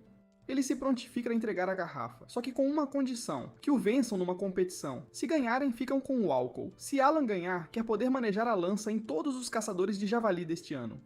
Rodin aceita o acordo, então a galera quer saber que tipo de prova será. Alan surpreende geral ao revelar que vai ser braço de ferro. Gerda já avisa que não vai facilitar, e será o primeiro adversário de Alan. Mas Alan tá pronto, encheu o inventário de cartas fido só pra isso, então todos os bônus vão pra ataque agora. Além disso, ele já é nível 6, então tem certeza de que vai vencer. A disputa começa e Gerda fica totalmente pega de surpresa com a força do Alan. Ele choca todo mundo ao esmagar a mão dela na mesa. Foi mais apertado do que parecia, e ele deduz que o ataque da Gerda deve ficar entre 150 e 200. É a vez do Rodan, e ele não acredita que o Alan já tem idade para desafiá-lo. Alan quer que todo mundo comece a vê-lo como adulto, e sabe que vai precisar ralar muito para isso. Vai ter que trabalhar mais do que qualquer um, e tudo começa subindo seus status ao upar. A partida começa, e a força do Rodin salta aos olhos. O bíceps dele parece que vai explodir. A disputa é dura e no fim Rodan vence. Alan não tem opção além de aceitar a derrota, e conclui que o ataque do Rodan certamente passa de 300. Enquanto os pais comemoram a vitória, Alan diz que o ataque do Kurtz deve ser tipo Rank D, e o do Rodin mais para Rank C. Ele perdeu a aposta, mas pelo menos conseguiu um parâmetro de quão fortes são os jogadores no modo normal. Rodin reconhece que o Alan é forte, mas ainda assim não vai deixar ele caçar javalis até ter o que é preciso para vencê-lo. Alan concorda em esperar, mas pretende cobrar a promessa do pai. Algum tempo depois, a habilidade de invocação do Alien sobe um pouco. Os status mostram que ele desbloqueou criaturas Rank I, e até um novo tipo de criatura. Vai ter que testar fusões para descobrir qual é. Mas agora tem bem mais poder mágico e não precisa se preocupar em acabar a mana.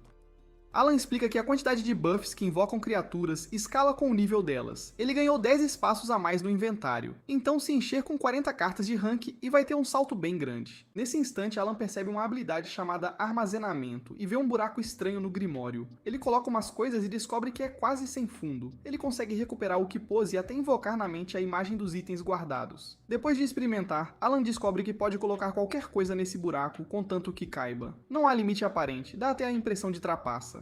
Um ponto central nos jogos é quantos itens o jogador pode carregar, então Alan se pergunta por que esse jogo lhe deu uma habilidade de armazenamento nível divino. O que mais o preocupa é o timing.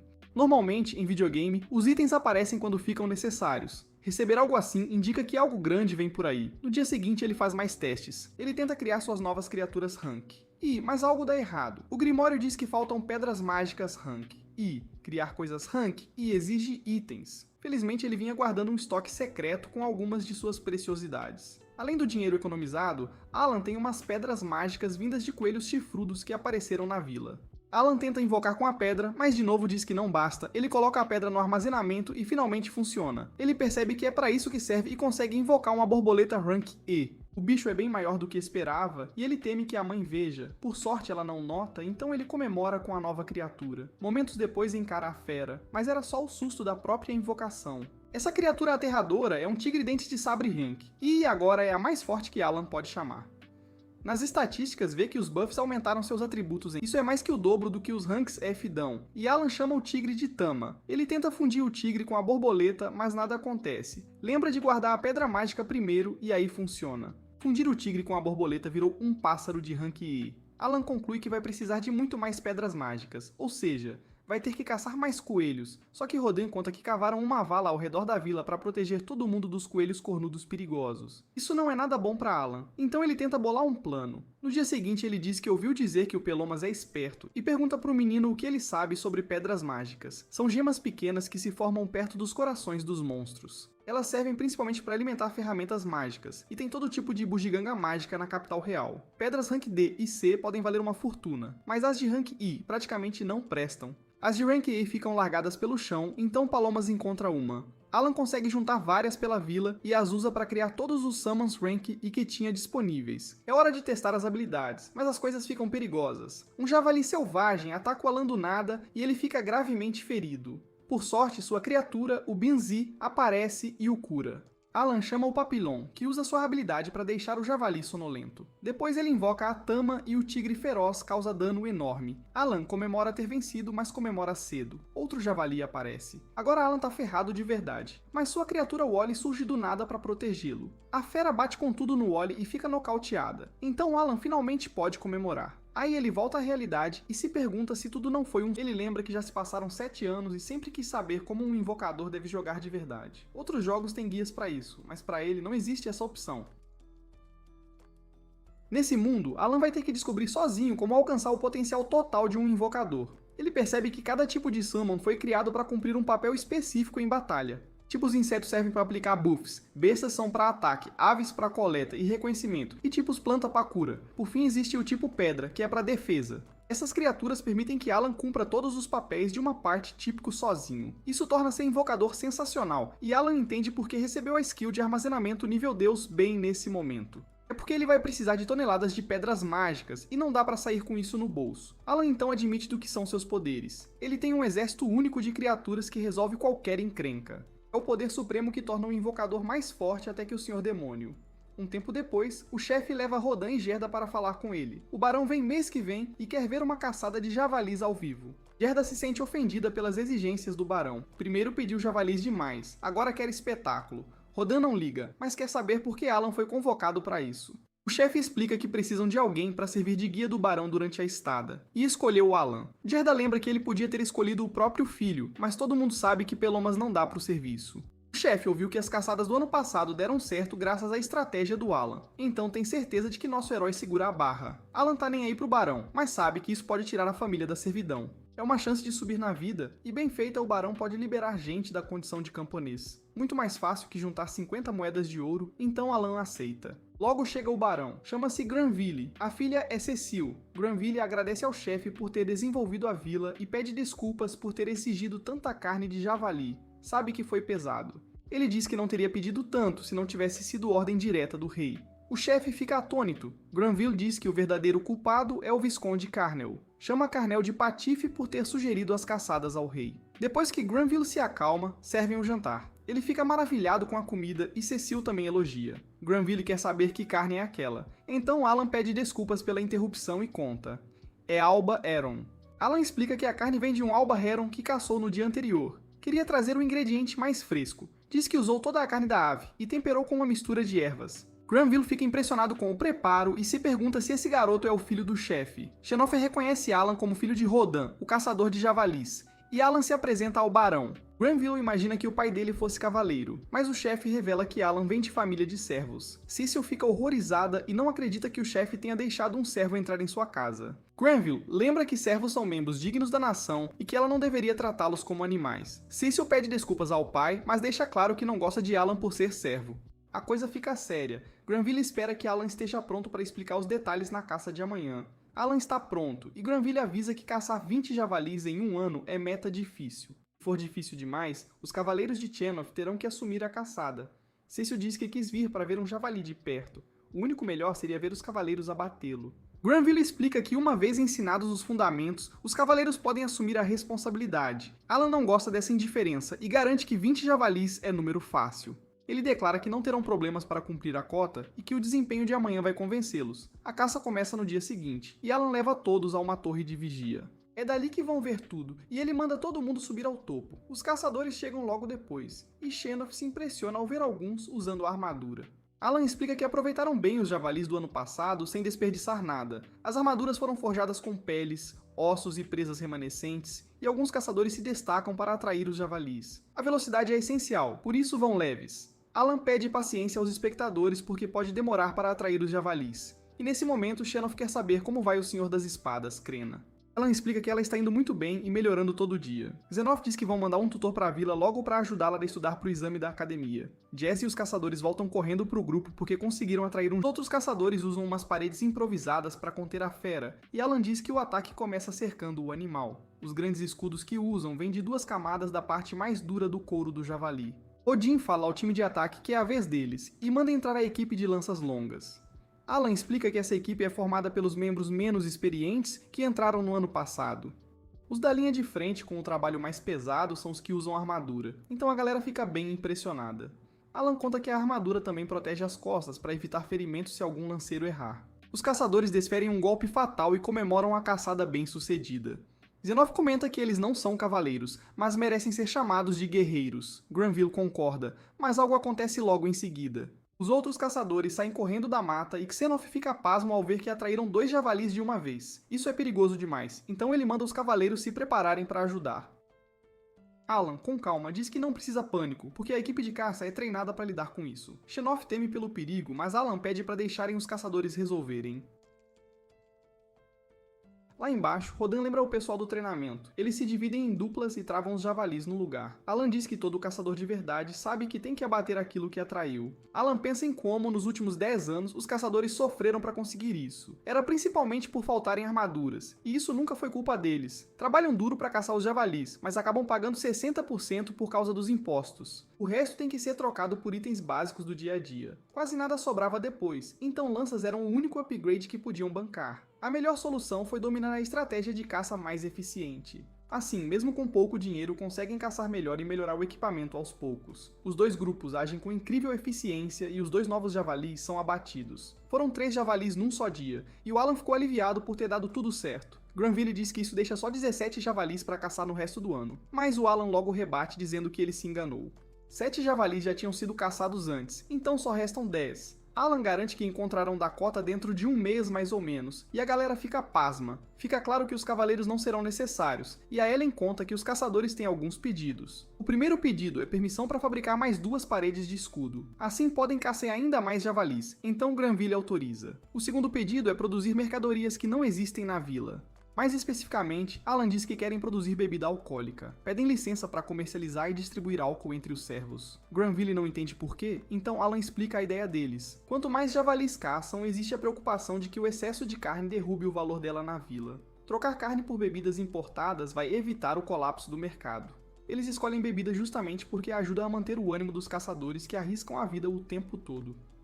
Chenoth acha ótima ideia, então Granville diz que vai pensar no assunto. Granville elogia o Alan pelo trabalho de hoje e se preparam para partir. Cecil continua odiando nosso herói e avisa para ele não deixar os elogios do pai subirem a cabeça. Depois, Grammel se reúne com os líderes do grupo de caça. Eles mostram do que são capazes e ele os parabeniza pelas incríveis habilidades de caça. Diz que as conquistas merecem recompensa e Alan torce para que os tornem plebeus. Alan consegue exatamente o que queria. Granville declara que as famílias de Gerda e Rodan serão elevadas ao status de plebeus. O pessoal fica boquiaberto e agradece ao barão. Ninguém fica mais feliz que Alan, porque agora poderá caçar fora dos limites da vila.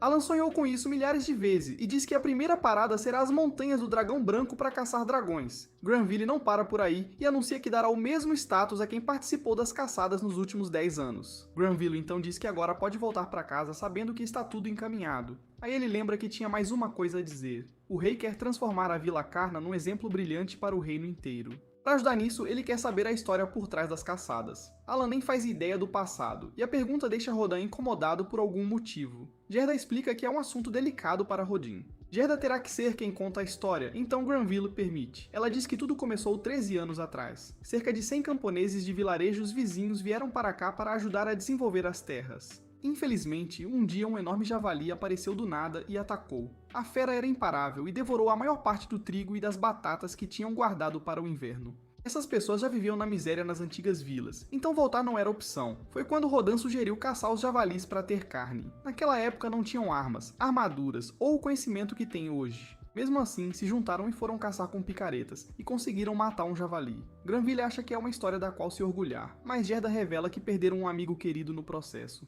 Gerda tentou dizer a Rodin que não foi culpa dele, mas Rodin se recusa a ouvir. Alan fica chocado ao saber disso, e agora faz sentido porque o pai se sacrificou para proteger os camponeses. Granville destaca que a vila não teria chegado tão longe sem as ações de Rodin. Ele quer deixar isso claro, então decide dar mais uma recompensa. Diz a Rodin que peça o que quiser e Rodin fica em... Alan não podia estar mais feliz pelo pai e sugere que ele peça uma boa cachaça. Rodin sabe exatamente o que pedirá. Diz a Granville que gostaria que Alan pudesse trabalhar na propriedade da família. O mordomo de Granville não vê problema. Alan parece um garoto esperto. Alan, porém, fica horrorizado porque isso destruiria seu sonho de caçar dragões lendários. Granville toma sua decisão e nomeia Alan servo da família. Rodin se sente extremamente honrado, mas Cecil fica apavorada. Só a ideia de ter um plebeu na casa a enoja. E Sebas ressalta que Alan agora é um camponês. Alan quer se livrar dessa enrascada, então tenta inventar uma desculpa.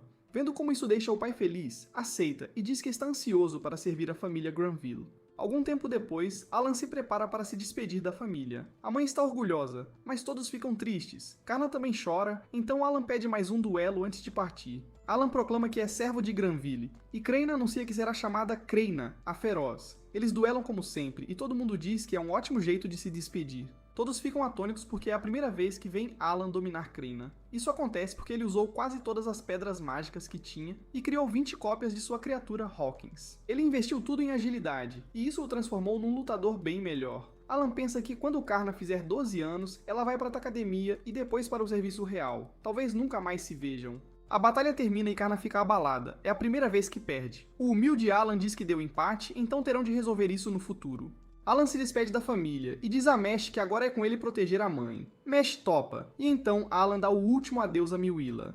Alan também se despede da família de Jerta e percebe as outras crianças observando. Dagora aparece, entrega uma adaga a Alan, diz que nunca poderá alegar que não lhe deu nada e sai correndo.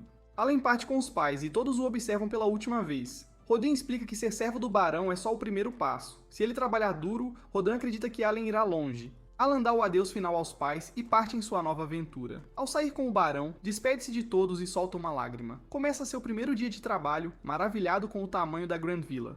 Sua primeira tarefa é servir de banquinho para Cecil pegar umas frutas. Cecil fica furiosa porque ele não faz direito e manda que ela suba em seus ombros em vez disso. Os dois finalmente conseguem umas frutas, mas Cecil diz que o gosto é horrível. Nesse instante, Alan fica pasmo. Um gigantesco dirigível sobrevoa. Cecil chama-o de bobo. Aquilo é, na verdade, um navio mágico. Alan nunca viu nada parecido, mas aproveita enquanto Cecil manda que vá ao mercado buscar frutas melhores. Dias depois, Alan acorda feliz com o cheiro da habilidade de Opal. Depois de inalar o aroma, a recuperação mágica de Alan vai disparar pelas próximas 6 horas. É hora do café e ele deseja bom dia ao chefe dos servos, chamado Rico. Rico pergunta se Alan se dá bem com Cecil, mas Alan não sabe bem o que responder. Rico percebe que não tem sido fácil e comenta que Cecil não seria tão dura se ele fosse só um ajudante do salão.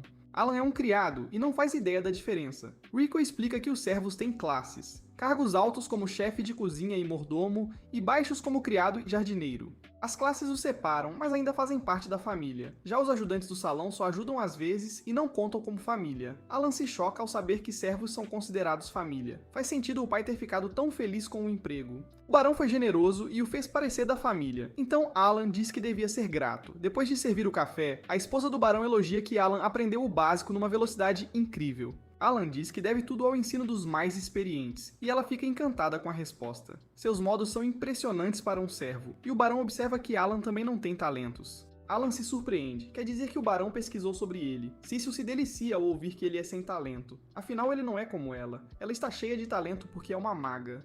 Alan fica impressionado. Ser maga é talento de 2 estrelas. Cecil diz que o irmão Mihai é espadachim, mas o barão precisa lembrá-la de não se gabar. O outro irmão, Thomas, não para de chorar por ser o único sem talento. Thomas gostaria de ir para a cidade academia como Mihai, mas o barão diz que é impossível. A cidade academia é só para talentosos. O barão admite também não ter talento, por isso teve de estudar na faculdade dos nobres em vez da academia. Mais tarde, Alan tem o resto do dia de folga, então vai para a cidade. Aquilo é um mundo novo para ele, tudo diferente da vila. Ele fica fascinado ao achar a guilda dos aventureiros e corre para dentro. Alan diz que quer virar aventureiro, mas é rejeitado. Ele tem só 8 anos, precisa ter 12. A notícia o choca porque esse é o sonho dele de verdade. Ele trabalha como criado por respeito ao pai, mas não desiste de caçar monstros, então vai ao quadro de avisos e fica olhando todas as recompensas. Tem recompensas por goblins D e orcs C. Um sujeito diz que ali não é lugar para criança, e Alan fala que estava indo embora. Porém ele fica pensando por que não indicam onde os monstros aparecem.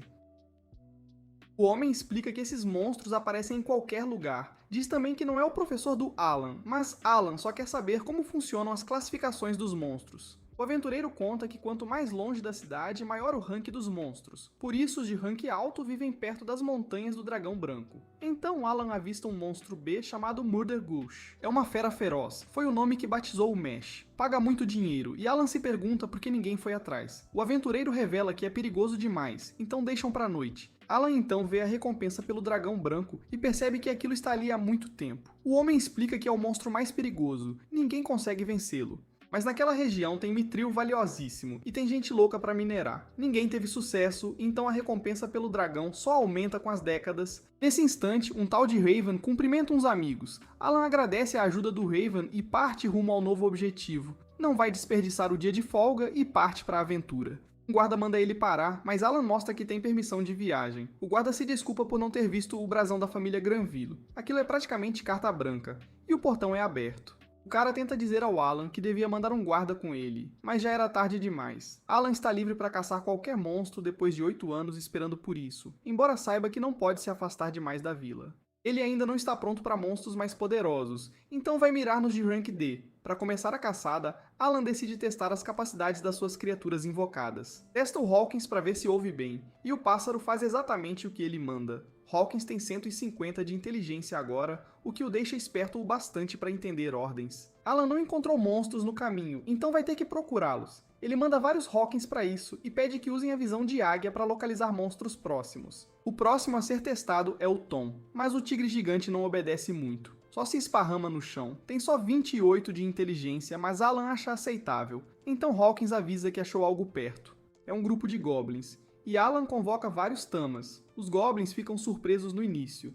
E Alan mostra que trouxe ainda mais tigres, agora são 10, e manda atacar. A luta é fácil no começo, mas os goblins logo revidam. Alan invoca Papillon e usa a habilidade de pó para colocar os monstros para dormir.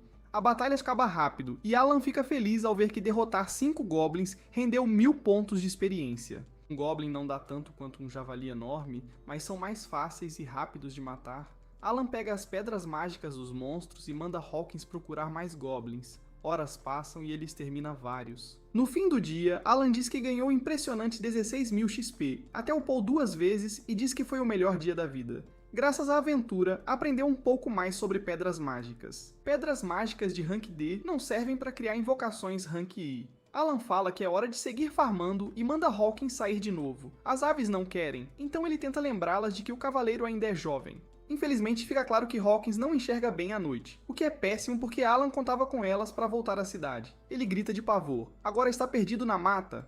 Um mês depois encontramos o Alan fazendo compras. Ele acabou de comprar umas bolas de ferro porque queria algo mais resistente que as pedras que atirava antes. Desde a última vez o Alan saiu para caçar monstros 4 vezes e agora está no nível 12. Ele vinha farmando mobs fáceis para ganhar XP, enquanto colecionava equipamento melhor. Quando volta para casa, avisam que o barão quer falar com ele. Disseram ao barão que o Alan tem sido um ótimo servo.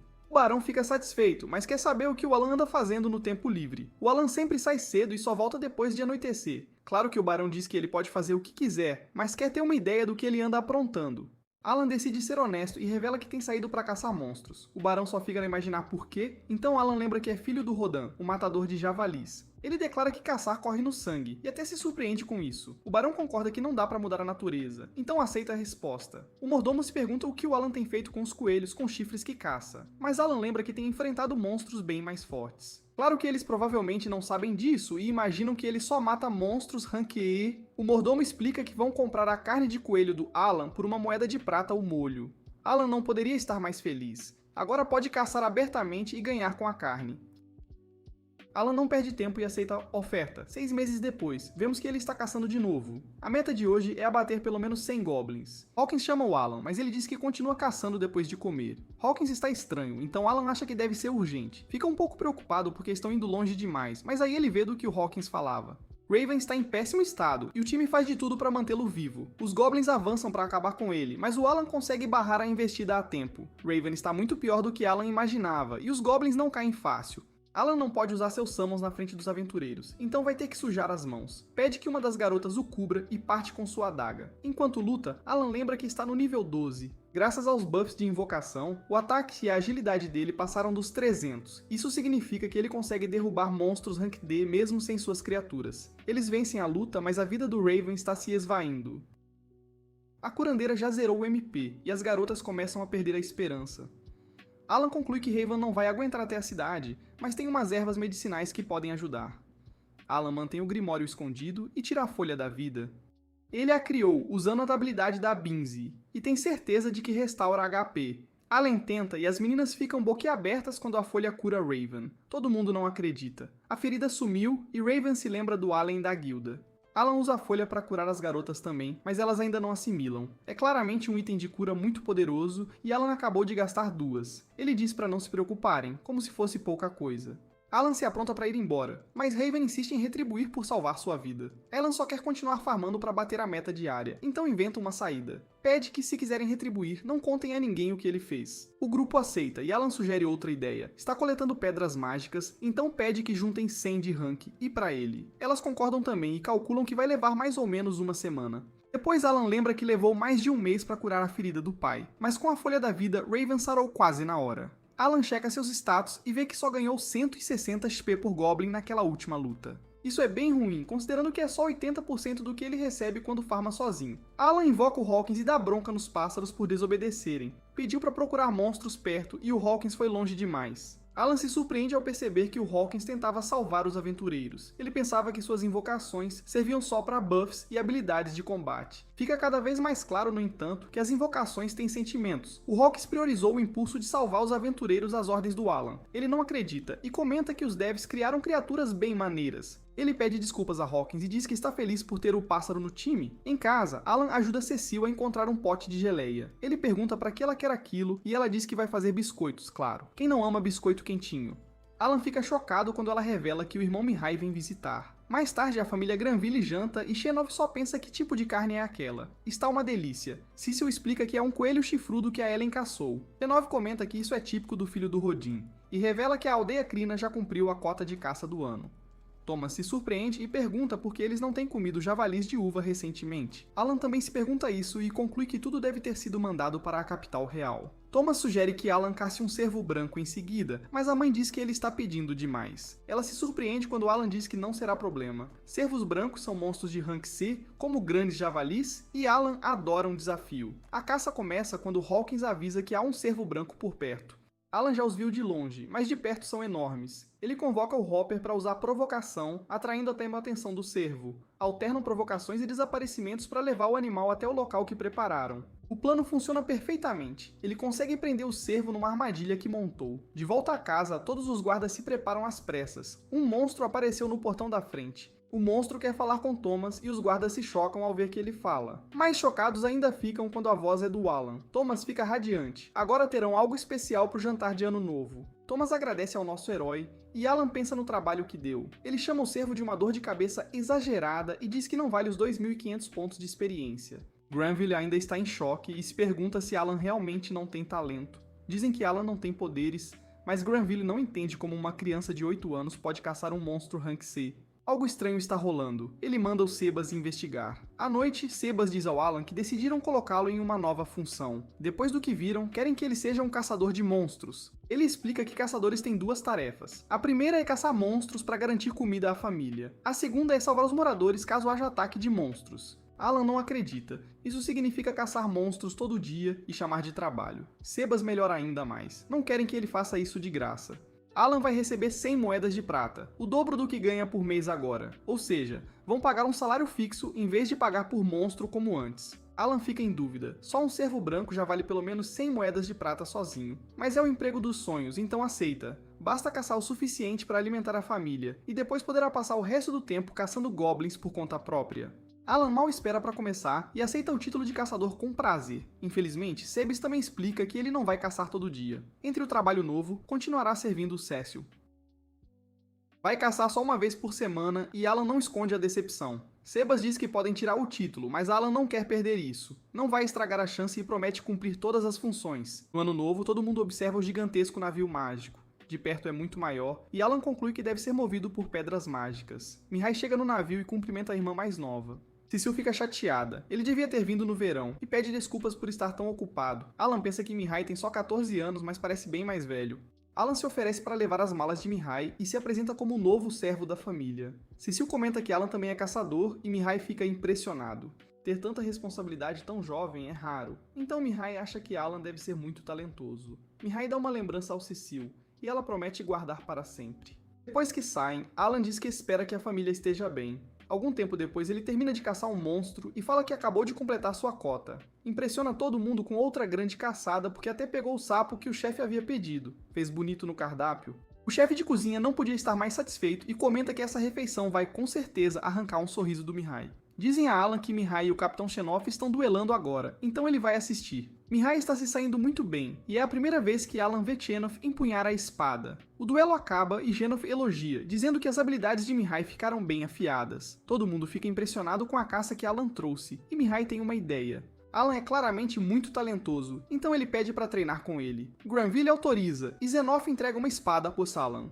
Alan fica maravilhado com a arma. É de Mithril. Alan não treina com ninguém desde que saiu da Vila Crana e seus status estão todos voltados para a caça. Ele não vai conseguir mostrar suas verdadeiras habilidades de combate, mas tanta caça levantou seu nível de 13 para 20. Mesmo com os status voltados para a caça, Alan tem certeza de que pode vencer. O duelo começa e Alan é surpreendido pela capacidade de Mihai. O rapaz acerta com força. Então Alan decide que terá de apostar na velocidade. Só que Mihai é ainda mais rápido, então a batalha é bem mais dura do que ele esperava. A mãe de Mihai fica muito apreensiva, mas Granville diz que não há motivo. Mihai passou um ano inteiro treinando na famosa academia. A academia tem os melhores mestres, então não existe chance de Mihai perder para alguém sem essa experiência. Granville acerta. Mihai vence o duelo com facilidade. Mihai continua impressionado com Alan, e dá pra ver por que ele virou criado tão jovem. Alan entende agora que Mihai está num nível totalmente diferente e nunca teve chance. Os irmãos de Mihai perguntam como ele ficou tão forte, e ele conta que limpou uma masmorra no verão. Teve que limpar, senão teria sido expulso. Alan admira muito Mihai. Enfrentar uma masmorra soa demais. A vida na academia é bem dura, mas Mihai diz que compensa. Por exemplo, ele conta que aprendeu esgrima com um lendário mestre de espada. Alan então faz umas continhas na cabeça, levando em conta que Mihai treinou com mestres e limpou calabouços um atrás do outro. O fato de Mihai estar no modo normal significa que ele evolui 100 vezes mais rápido que Alan, que está no modo inferno. Mihai é só o resultado de alguém talentoso que dedicou um ano inteiro para upar. Mihai não vai visitar por mais um ano, então Alan sugere que voltem a treinar quando ele voltar. Mihai topa, desde que Alan cuide do Cecil. Por dentro, Alan odeia a ideia de servir ao Cecil para sempre. Ele está tentando subir de posto e fazer nome para poder sair caçando todo dia. Alan conclui que precisa achar um jeito de largar esse trabalho sem envergonhar o pai. Alguns dias depois, Mihai parte de volta para a academia. A escola é muito prestigiada e Alan pensa que Cranai e Cecil vão acabar indo para lá também. Calabouços parecem divertidos, e ele queria muito limpar um. Algum tempo depois, um visconde chamado Carnel chega para ver Granville. Alan serve a refeição e lembra do que Rickle falou. Carnel governa as terras do outro lado das montanhas do Dragão Branco. Ele é alguém importante. Viscondes estão um degrau acima dos barões. Rickle não sabe o motivo da visita, mas ouviu que Carnel trouxe um navio mágico desde a capital só para aparecer aqui. Rickle avisou Alan para tomar cuidado, porque sempre houve mágoa entre os Granvilles e os Carnals. Carnel fica maravilhado com a comida e pergunta se aquilo é mesmo a tal da carne de javali famosa. Granville confirma, mas Alan pensa que na verdade aquilo é só carne de coelho. Ele se lembra agora que Carnell foi quem deixou Granville realmente irritado. Foi ele quem chamou a atenção sobre as caçadas ao javali na frente do rei. Carnell abriu a boca e fez escândalo sobre a cota de Burme. Por causa disso, todo o Burme agora tem que ir para a capital. Alan não curte esse sujeito. O território dele já é rico e ele fica enchendo o saco dos outros. Rico explicou ao Alan mais cedo que as montanhas do Dragão Branco estão cheias de depósitos de Mithril. Há várias minas nos dois territórios, mas como o Dragão Branco fez o ninho deste lado, Granville não consegue acessar nada disso. Por causa disso, o território do Granville está numa crise econômica. Felizmente, o Dragão Branco é bem temperamental e troca de lado a cada 100 anos. Eventualmente, Carnell revela por que veio. Alguns dias atrás, a filha mais nova dele fez a cerimônia de avaliação e ele veio contar o resultado. Alan lembra que Amosh fez a mesma coisa e supõe que tenha conseguido o talento de lanceiro. Quanto à filha do Carnell, descobriu-se que ela é sem talento. Por alguma razão ele fica feliz com isso, o que não faz sentido para Alan. Os caras começam a se alfinetar, falando quais filhos têm talento e quais não têm. Alan não entende por que encaram isso como ruim, já que na vila é bem diferente. Carnell só veio esfregar isso na cara do Granville, então vai embora logo depois. Alguns meses depois, vemos que Alan agora tem 9 anos. Ele tem caçado bastante e pensa em ir mais longe da cidade. Como não sabe muito sobre isso, procura Raven e os amigos atrás de conselhos. Ele quer saber mais sobre monstros de Rank C, o que surpreende os aventureiros. Alan lembra que já derrotou mais de 10.000 goblins e que quase não sobrou caça. Além disso, ele subiu de nível o bastante, e monstros de Rank D já não servem. Raven fica preocupada porque um erro contra um Rank C pode custar a vida dele. As garotas têm uma ideia, conversar enquanto fazem compras de equipamento. Elas sugerem o que Alan deveria escolher, ele detesta as sugestões. No fim, escolhem uma capa para ele, e Alan fica pensando em como ama jogos. Uma das coisas que ele mais gosta é ir adquirindo novas peças de armadura com o tempo. Aí chega Jess Hawkins, e Alan conclui que ela deve ter encontrado um monstro de Rank C para ele. É um grande orc, e Alan parte para cima com sua lança. Eles conseguem causar algum dano, mas o orc é muito forte. Alan manda sua besta usar o ataque final e ganha 1.500 pontos de experiência por derrotar o orc. Isso foi bem difícil, então qual monstro seria bom para farmar e subir de nível? O Alan até conseguiu uma pedra de Rank C pelo esforço, e não acredita no quanto ficou forte agora. Ele se lembra de manter os pés no chão porque ainda tem muito o que aprender. Se ele não se esforçar 100 vezes mais que quem joga no modo normal, vai ficar para trás com certeza. Foi aí que Hawkins conta que tem uma formiga blindada Rank C por perto. Raven avisou sobre essas porque ele quase morreu para um enxame delas. Por sorte só tem uma, então o Alan parte para cima. A carapaça é tão dura que os ataques do Thomas não fazem efeito. Alan muda a estratégia e manda o papioninar a bichinha. Vai colher a pedra mágica, mas não consegue perfurar a blindagem. É inacreditável, o ataque do Alan está em 438 agora. Depois de um susto rápido, Alan a derrota e ganha uns impressionantes 3.000 XP. Infelizmente, a lâmina ainda não consegue furar e está prestes a quebrar. Essas formigas são bem mais duras que orcs, mas dão muito mais XP. Alan pensa em como quebrar a blindagem e tem uma ideia. A inteligência dele passa de 800, então cogita que talvez consiga lançar magias. Mais tarde, Cecil se pergunta se é assim que Alan quer comemorar um ano como criado. Alan está decidido e vai falar com o professor de magia. Vai direto ao ponto, quer saber se tem aptidão para magias. Cecil lembra que quem não tem talento não consegue usar magia, seria impossível. O professor diz que dá para descobrir ali na hora, basta tocar numa esfera de cristal. Se ela brilhar, tem aptidão. Alan tenta, nada acontece. Então o professor conclui que ele não tem o que precisa para magia. Alan fica horrorizado, só sabe se perguntar para que serve sua inteligência então. Cecil tenta consolá-lo oferecendo um biscoito, mas o Alan está muito perturbado. Um tempo depois, os Granville fazem uma refeição tranquila que é interrompida pelo alarme da cidade. Rico entra correndo e conta que um goulash assassino vem direto à cidade. A informação veio de um guarda, que disse que a besta chega ao portão sul em menos de 2 horas. Infelizmente, o Capitão Zenoff e suas forças estão numa caçada a monstros e só voltam em 2 dias. Granville diz que precisam avisar a guilda dos aventureiros para proteger a cidade. Alan diz que vai ajudar a combater o monstro, mas Cecil lembra que a tal Mother Galash não é brincadeira. Ela reforça que ele é seu criado, então não pode largar o posto, né? Alan então lembra que tem outro dever além de ser criado. É o caçador da família. E deixa Cecil em choque. Enquanto corre defender a cidade, ele pensa que o tal Murder Gorlat é um monstro de rank B. Os aventureiros da cidade não têm chance de vencê-lo, e Alan também não tem certeza da situação. Ele gastou todo o seu poder mágico esta manhã, usando para farmar experiência. Vários civis correm para dentro da cidade e os guardas estão prestes a fechar o portão para impedir a entrada da besta. Um homem implora para esperarem porque esposa e filha estão presas numa carruagem. Nesse instante, Alan fica horrorizado ao ver o quão aterrorizante a Murder Goulash realmente é. É mais terrível do que ele podia imaginar e está prestes a destruir a carruagem com as meninas. Alan avança corajosamente para deter a besta e chama sua atenção. Ele a provoca para distrair, e os guardas acham que ele enlouqueceu. Mandam-no fugir, mas Alan continua atacando. Nosso herói diz aos guardas que vai atrair a besta até as montanhas do dragão branco e sai correndo. A fera o persegue, e Alan se decepciona ao ver que seu poder mágico ainda não recuperou. Alan desvia de um ataque da Mother Galash, mas agora está numa situação péssima. A besta está demorando para atacar de novo, então ele percebe que está sendo provocado. Ela sorri sinistramente, e Alan se alegra ao ver seu poder mágico totalmente recuperado. Essa será sua única chance, então ele apaga quase todas as cópias das suas criaturas. No lugar, Alan cria 34 cópias do Papillon. Assim, todos os bônus de invocação vão para agilidade e resistência. Isso facilita Alan a atrair a besta, e ele pensa que já está longe o suficiente da cidade. Ainda esconde suas habilidades verdadeiras e ninguém mais o observa. Invoca seus papilões para colocar a criatura para dormir, mas não funciona.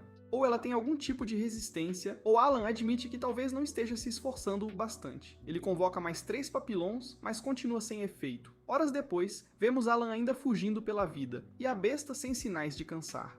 Alan finalmente consegue despistar o monstro e acha um lugar para se esconder. Nenhum dos seus debuffs funcionou no Galash assassino, e Alan sabe que não vai vencê-lo sem enfraquecê-lo antes. Para piorar, Alan teve que gastar várias pedras mágicas. Não foi totalmente em vão, pelo menos conseguiu afastar a fera da vila. Ele está pronto para voltar para casa, mas fica apavorado ao ver que a besta o encontrou. Só 3 dias depois, Alan enfim volta para casa. Ele chega exausto, diz que finalmente retornou e desmaia bem no portão. Cici o alivia quando ele acorda, mas dá um esporro por fazê-la preocupar. Alan conta que foi perseguido pelo assassino por 3 dias. Ele vai relatar tudo ao barão e Granville comenta que Alan passou por uma provação. Alan explica que não tinha força para derrotar o Galash assassino e que só conseguiu liderá-lo para longe com o que restava dele. Alan pede desculpas por tanto transtorno, mas Granville diz que não precisava. Xenof lembra que ele e seus cavaleiros normalmente cuidam desses desastres. Mesmo assim, Alan conteve o monstro enquanto eles estavam ausentes e ajudou a minimizar as baixas. Sua coragem rende uma recompensa, 10 moedas de ouro da família Granville e mais 10 da família que ele salvou.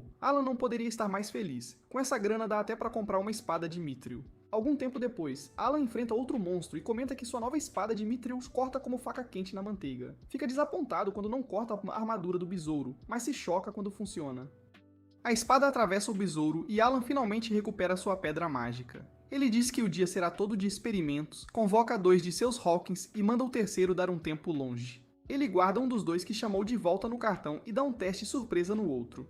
Dispõe 3 objetos e esconde uma fruta dentro de um saco, pedindo que Hawkins aponte o item igual ao que ele escondeu. Hawkins acerta que é uma fruta, já era de se esperar porque esse Hawkins viu quando ele escondeu. Alan revoca o que mandou para o cartão e pede que ele faça o mesmo. Mesmo dentro do cartão, ele ainda acerta apontando para a fruta. Alan então liga para o Hawkins, que mandou embora mais cedo, e manda ele adivinhar. Esse Hawkins não tem ideia do que tem na bolsa, então responde várias perguntas que o Alan tinha. Depois Alan cria um novo Hawkins e faz o mesmo teste. Surpreendentemente, esse aponta para a fruta certa, ou seja, até uma criatura recém-criada já sabe o mesmo que as outras. Alan então invoca um pássaro totalmente diferente, também com alta inteligência. Esse não tem ideia do que tem na bolsa, e Alan resume tudo o que aprendeu. Criaturas invocadas podem sincronizar e atualizar informações novas. Mas isso vale só para cópias recém-invocadas ou criadas. Cópias já invocadas não se sincronizam entre si, e só cópias da mesma criatura conseguem sincronizar. Isso significa que as criaturas estão sempre melhorando e se adaptando a cada invocação. O conhecimento passa para gerações novas, mesmo quando uma delas morre. Alan fica empolgado. Invocados são praticamente imortais e com potencial infinito. Meses depois, Alan treina com o Mihai, que voltou a visitar. Enquanto duelam, Alan só pensa em como o Mihai é apelão. Mesmo após farmar uns 2.000 monstros classe C e chegar ao nível 28, ele ainda perde. Mihai faz a espada escapar da mão de Alan e vence o duelo de novo. Xenof elogia Mihai por continuar melhorando. Alan fica furioso e se pergunta o que estão ensinando naquela academia. Seja lá o que for, parece dar resultado quando o assunto é ponto de experiência e evolução de habilidades. Mihai reconhece que Alan é um oponente à altura e diz que fica feliz que Alan proteja o Cecil. Mais tarde, Mihai fica chocado ao saber que Alan lutou contra o Galash assassino. Cecil explica que Alan lutou 3 dias seguidos e depois dormiu 2 dias sem acordar. Mihai admite que não teria conseguido. Monstros classe B são fortes demais para enfrentar sozinho. Nesse momento, um guarda aparece e revela que o dragão branco migrou. É uma notícia enorme e Granville quer saber se o guarda tem certeza. O guarda diz que uma testemunha viu o dragão saindo do ninho em direção ao território carnal. Faz séculos que isso não acontece e Granville diz que finalmente chegou a hora. Se a notícia for verdade, então, depois de mais de um século, eles podem voltar a minerar Mithril. Isso vai trazer muita riqueza e prosperidade para a região. Ele manda Xenof reunir os homens e inspecionar as minas. Xenof sugere achar primeiro o novo ninho do dragão, só para garantir que está tudo seguro.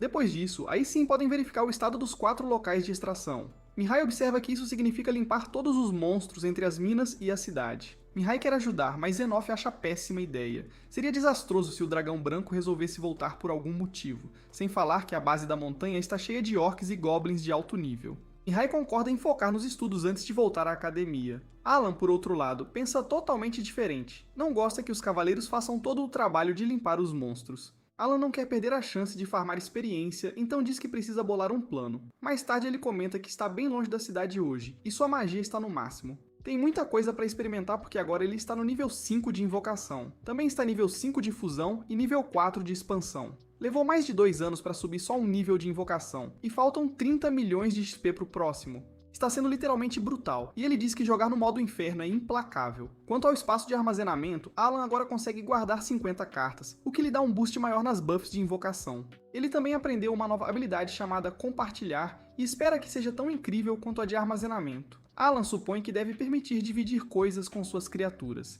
Então invoca Hawkins, e fica boquiaberto com o que acontece. Alan consegue se ver do ponto de vista de Hawkins, ou seja, está compartilhando a visão. Ele vê a visão do pássaro junto com a sua própria, e decide elevar o nível da experiência. Mandando Hawkins voar alto, Alan fica maravilhado com a paisagem. É lindo e ele percebe que também escuta o que o pássaro escuta, ele até controla os movimentos. É como se tivesse possuído a ave. Para melhorar ainda mais, Alan consegue usar uma habilidade especial chamada Hawkeye. Hawkins agora está bem longe, então a habilidade de compartilhar não fica limitada ao alcance da invocação. Alan compara isso a uma tática de jogador chamada multiboxing, controlar vários personagens ao mesmo tempo para pegar tudo para si. É o estilo favorito dos solitários, e claro, nada de trapaça. Isso faz Alan se perguntar com quantas criaturas ele consegue compartilhar ao mesmo tempo. Então ele testa. Invoca 3 Hawkins a mais e agora tem 5 pontos de vista diferentes, incluindo o próprio.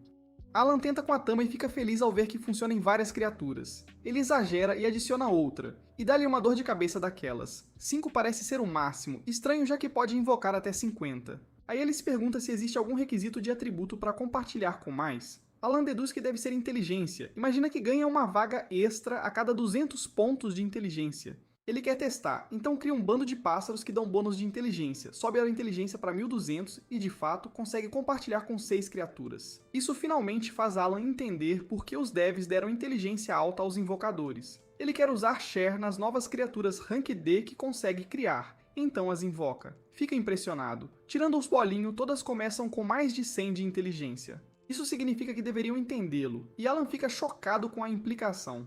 Ele poderá compartilhar com todas e mandar nelas. Se der certo, vai caçar monstros só com suas invocações. Alan testa e é um sucesso total. Ele só lhes dá ordens e conseguem derrotar facilmente os monstros que antes davam trabalho. As novas invocações não acabam com tudo num golpe, mas são bem poderosas. Quanto ao pequeno Tater-Tot, Alan conclui que pelo nome ele provavelmente recupera magia. Sem mana sobrando, manda o Tater-Tot usar a habilidade chamada Crop of Magic. A criatura se planta, e o item que o Alan recebe recupera seu poder mágico em absurdos 1000 pontos. Com todos os testes feitos, Alan declara sua esquadrilha de criaturas telecomandadas pronta para ação. Hawkins e Hollows vão farejar os monstros, o Fillet aumenta a evasão de todo mundo, aí o Spider paralisa o inimigo e o Ted ataca. Alan tá radiante, agora pode farmar XP todo santo dia só com os summons. Os buffs do Fillet também elevam a inteligência do Alan para 1600. Assim ele compartilha com 8 summons sem esforço. Depois de um dia de caça, Alan imagina que o dragão branco esteja logo além das montanhas. Ele enxerga tudo pelo ponto de vista do Hawkins. E isso dá a Alan uma ideia de outro uso para o Share. De volta à Vila Natal, vemos os velhos amigos do Alan treinando entre si. Alan usa o Share em um dos seus pássaros para observá-los. Alan confere a família toda e até deixa uma moeda de ouro. Ele fica aliviado de vê-los bem e promete mandar mais dinheiro todo mês. Algum tempo depois, vemos que Alan já tem 10 anos. Xenof vem trabalhando duro e traz um relatório sobre as minas. Infelizmente, no longo período de abandono, viraram ninhos de monstros. E não são só os 4 garimpos. Os monstros se espalharam. As vilas próximas, que serviam de refinarias de Mithril, também foram tomadas por orcs e goblins. Granville quer pôr a mina mais próxima para funcionar, mas Xenof explica que vai levar ao menos 3 anos. Granville, impaciente, manda Xenof fazer o possível e o impossível, rápido. Quanto ao Visconde Carnal, Xenof diz que ele não anda bem, tentou forçar as operações de mineração e acabou levando a ira total do dragão branco.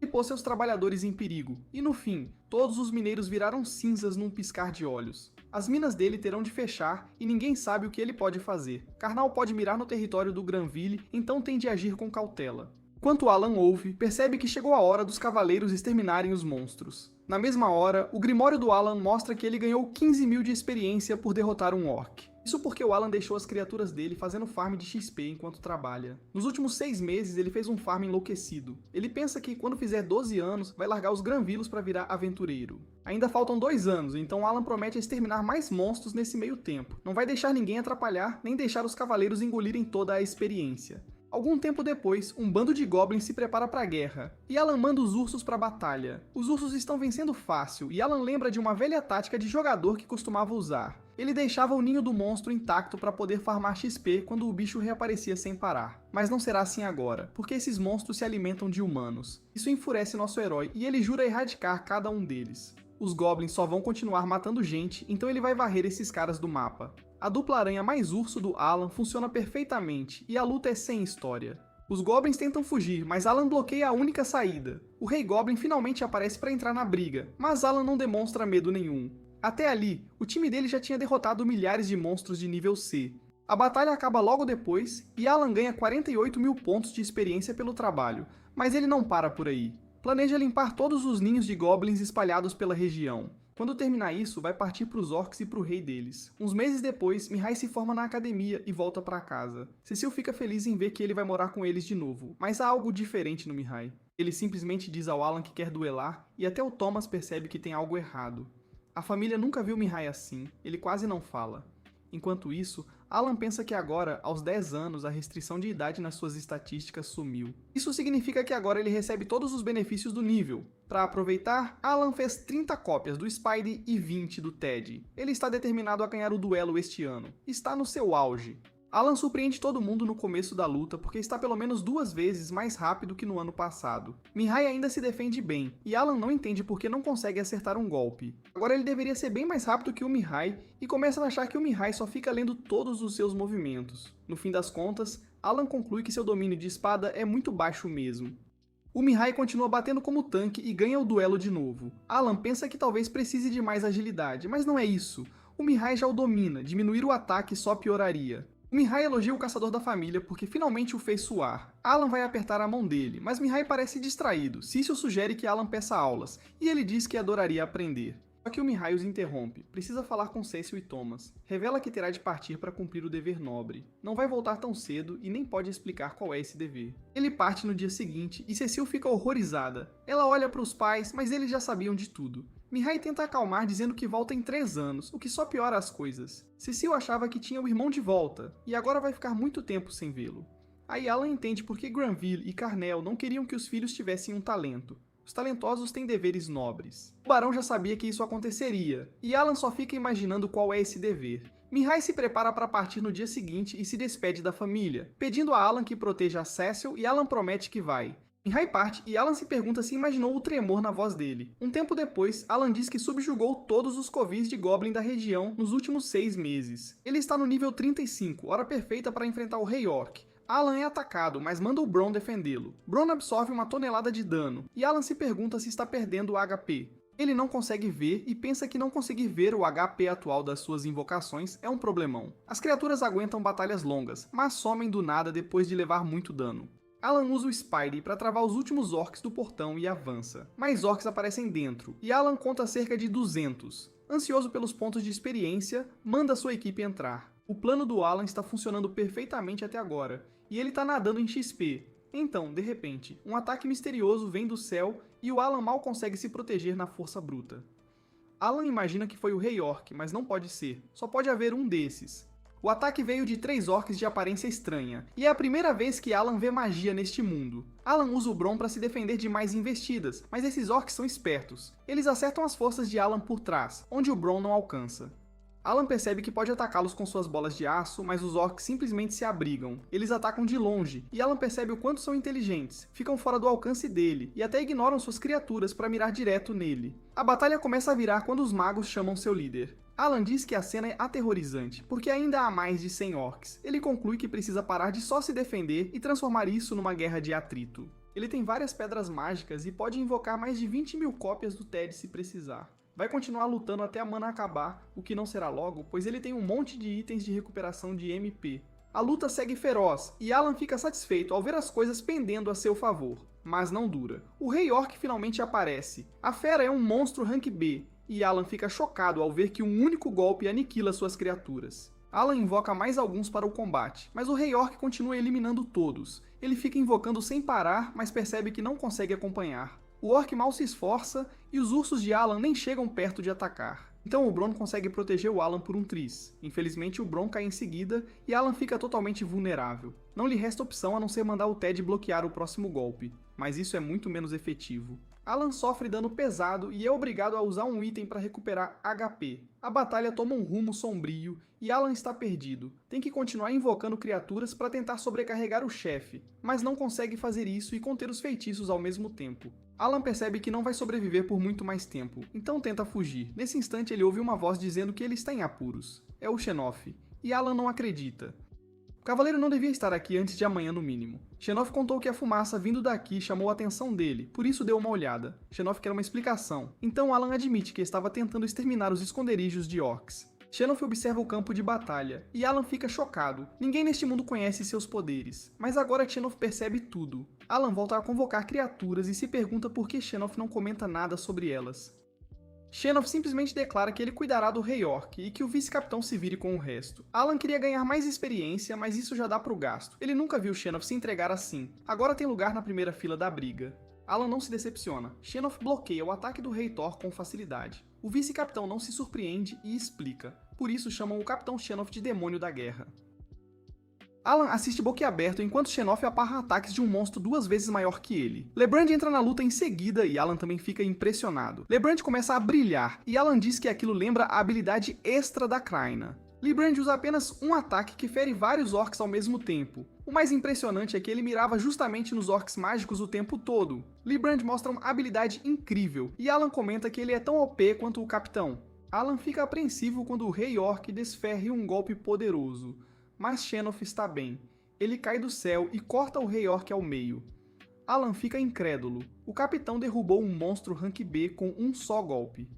Naquela noite, Xenof diz que desconfiou que Alan foi quem destruiu os ninhos de goblins. Alan não tem como negar, então Xenof explica como sabia. Não demorou. Depois que Alan foi contratado, começaram a chegar relatos de carcaças de monstros empilhadas fora da cidade. Não foi difícil para ele reduzir as suspeitas depois que viu Alan competindo no mesmo nível do Mihai. Xenof também constata que Alan tem talento. Não sabe exatamente qual, mas supõe que os animais que lutam contra os orcs estejam ligados a isso. Alan confirma, mas não revela mais nada. É imprevisível o estrago que causaria falar de contato direto com o deus da criação. Pior ainda, Xenof conta que Granville já sabe que Alan tem um talento. Xenof diz que não vai contar a ninguém sobre os animais que viu, mas em troca quer que Alan o mantenha informado sobre o andamento das caçadas aos monstros. Alan não quer mais diminuir a parcela de XP dos cavaleiros, então aceita. Alan não consegue deixar de se perguntar como Xenof ainda está vivo. As cicatrizes de batalha dele são tão ruins que não somem nem quando sobe de nível. 2 semanas depois, vemos que Alan finalmente conseguiu derrotar um Rei Orc sozinho.